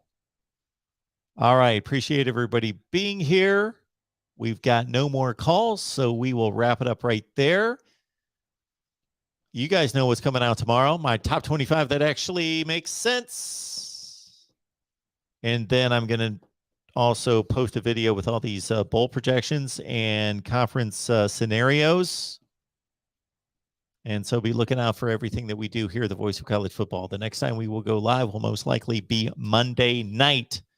So stay tuned for that. If you're not subscribed, I could not imagine that anybody listening right now, whether that's the 183 people that are online right now, or anybody that's going to watch this, that will probably be about 4,000 to 5,000 people, are not subscribed. So please subscribe to the channel. And if you want to help us build the channel, go to any of the team channels we have that are under 1,000, especially Iowa. They would be the number one priority. Iowa, the Iowa channel, please subscribe there. Please subscribe. If you've never done anything for this channel and you care that we continue to succeed here, please subscribe to the Iowa channel. And you know what? Once we get comfortably over 1,000 subs, then unsubscribe. That's fine. But 1,000 subs is a key YouTube algorithm. So please get us to 1,000 subs on any of the channels, but especially Iowa would be the focus right now, along with, let's say, Alabama and Notre Dame are in the 600 range. So Iowa, Alabama, Notre Dame. But obviously, if you are a fan of any of the teams that we have channels for and are not subscribed, please do. And we will see everybody on Monday. Till then, enjoy the top 25 that actually makes sense. It will be out tomorrow. Thanks for all that you guys do.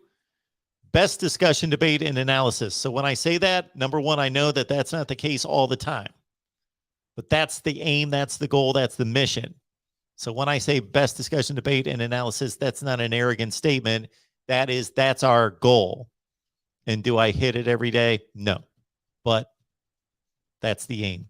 Number two, when we do reach that best discussion, debate, and analysis on a given day, it's because of all of you. So thank you for all that you do. Thank you for the support. Thank you for being here. I'm going to say a special thank you tonight to Cheryl. I hope you're still watching. Cheryl is here all the time. She's always supporting. She's a moderator. I don't want her to moderate all the time, though, because she was doing it for way too much. And so she needs to back off and just enjoy being here. But we appreciate Cheryl being here, and I appreciate all of you here at the Voice of College Football. We will see you Monday night.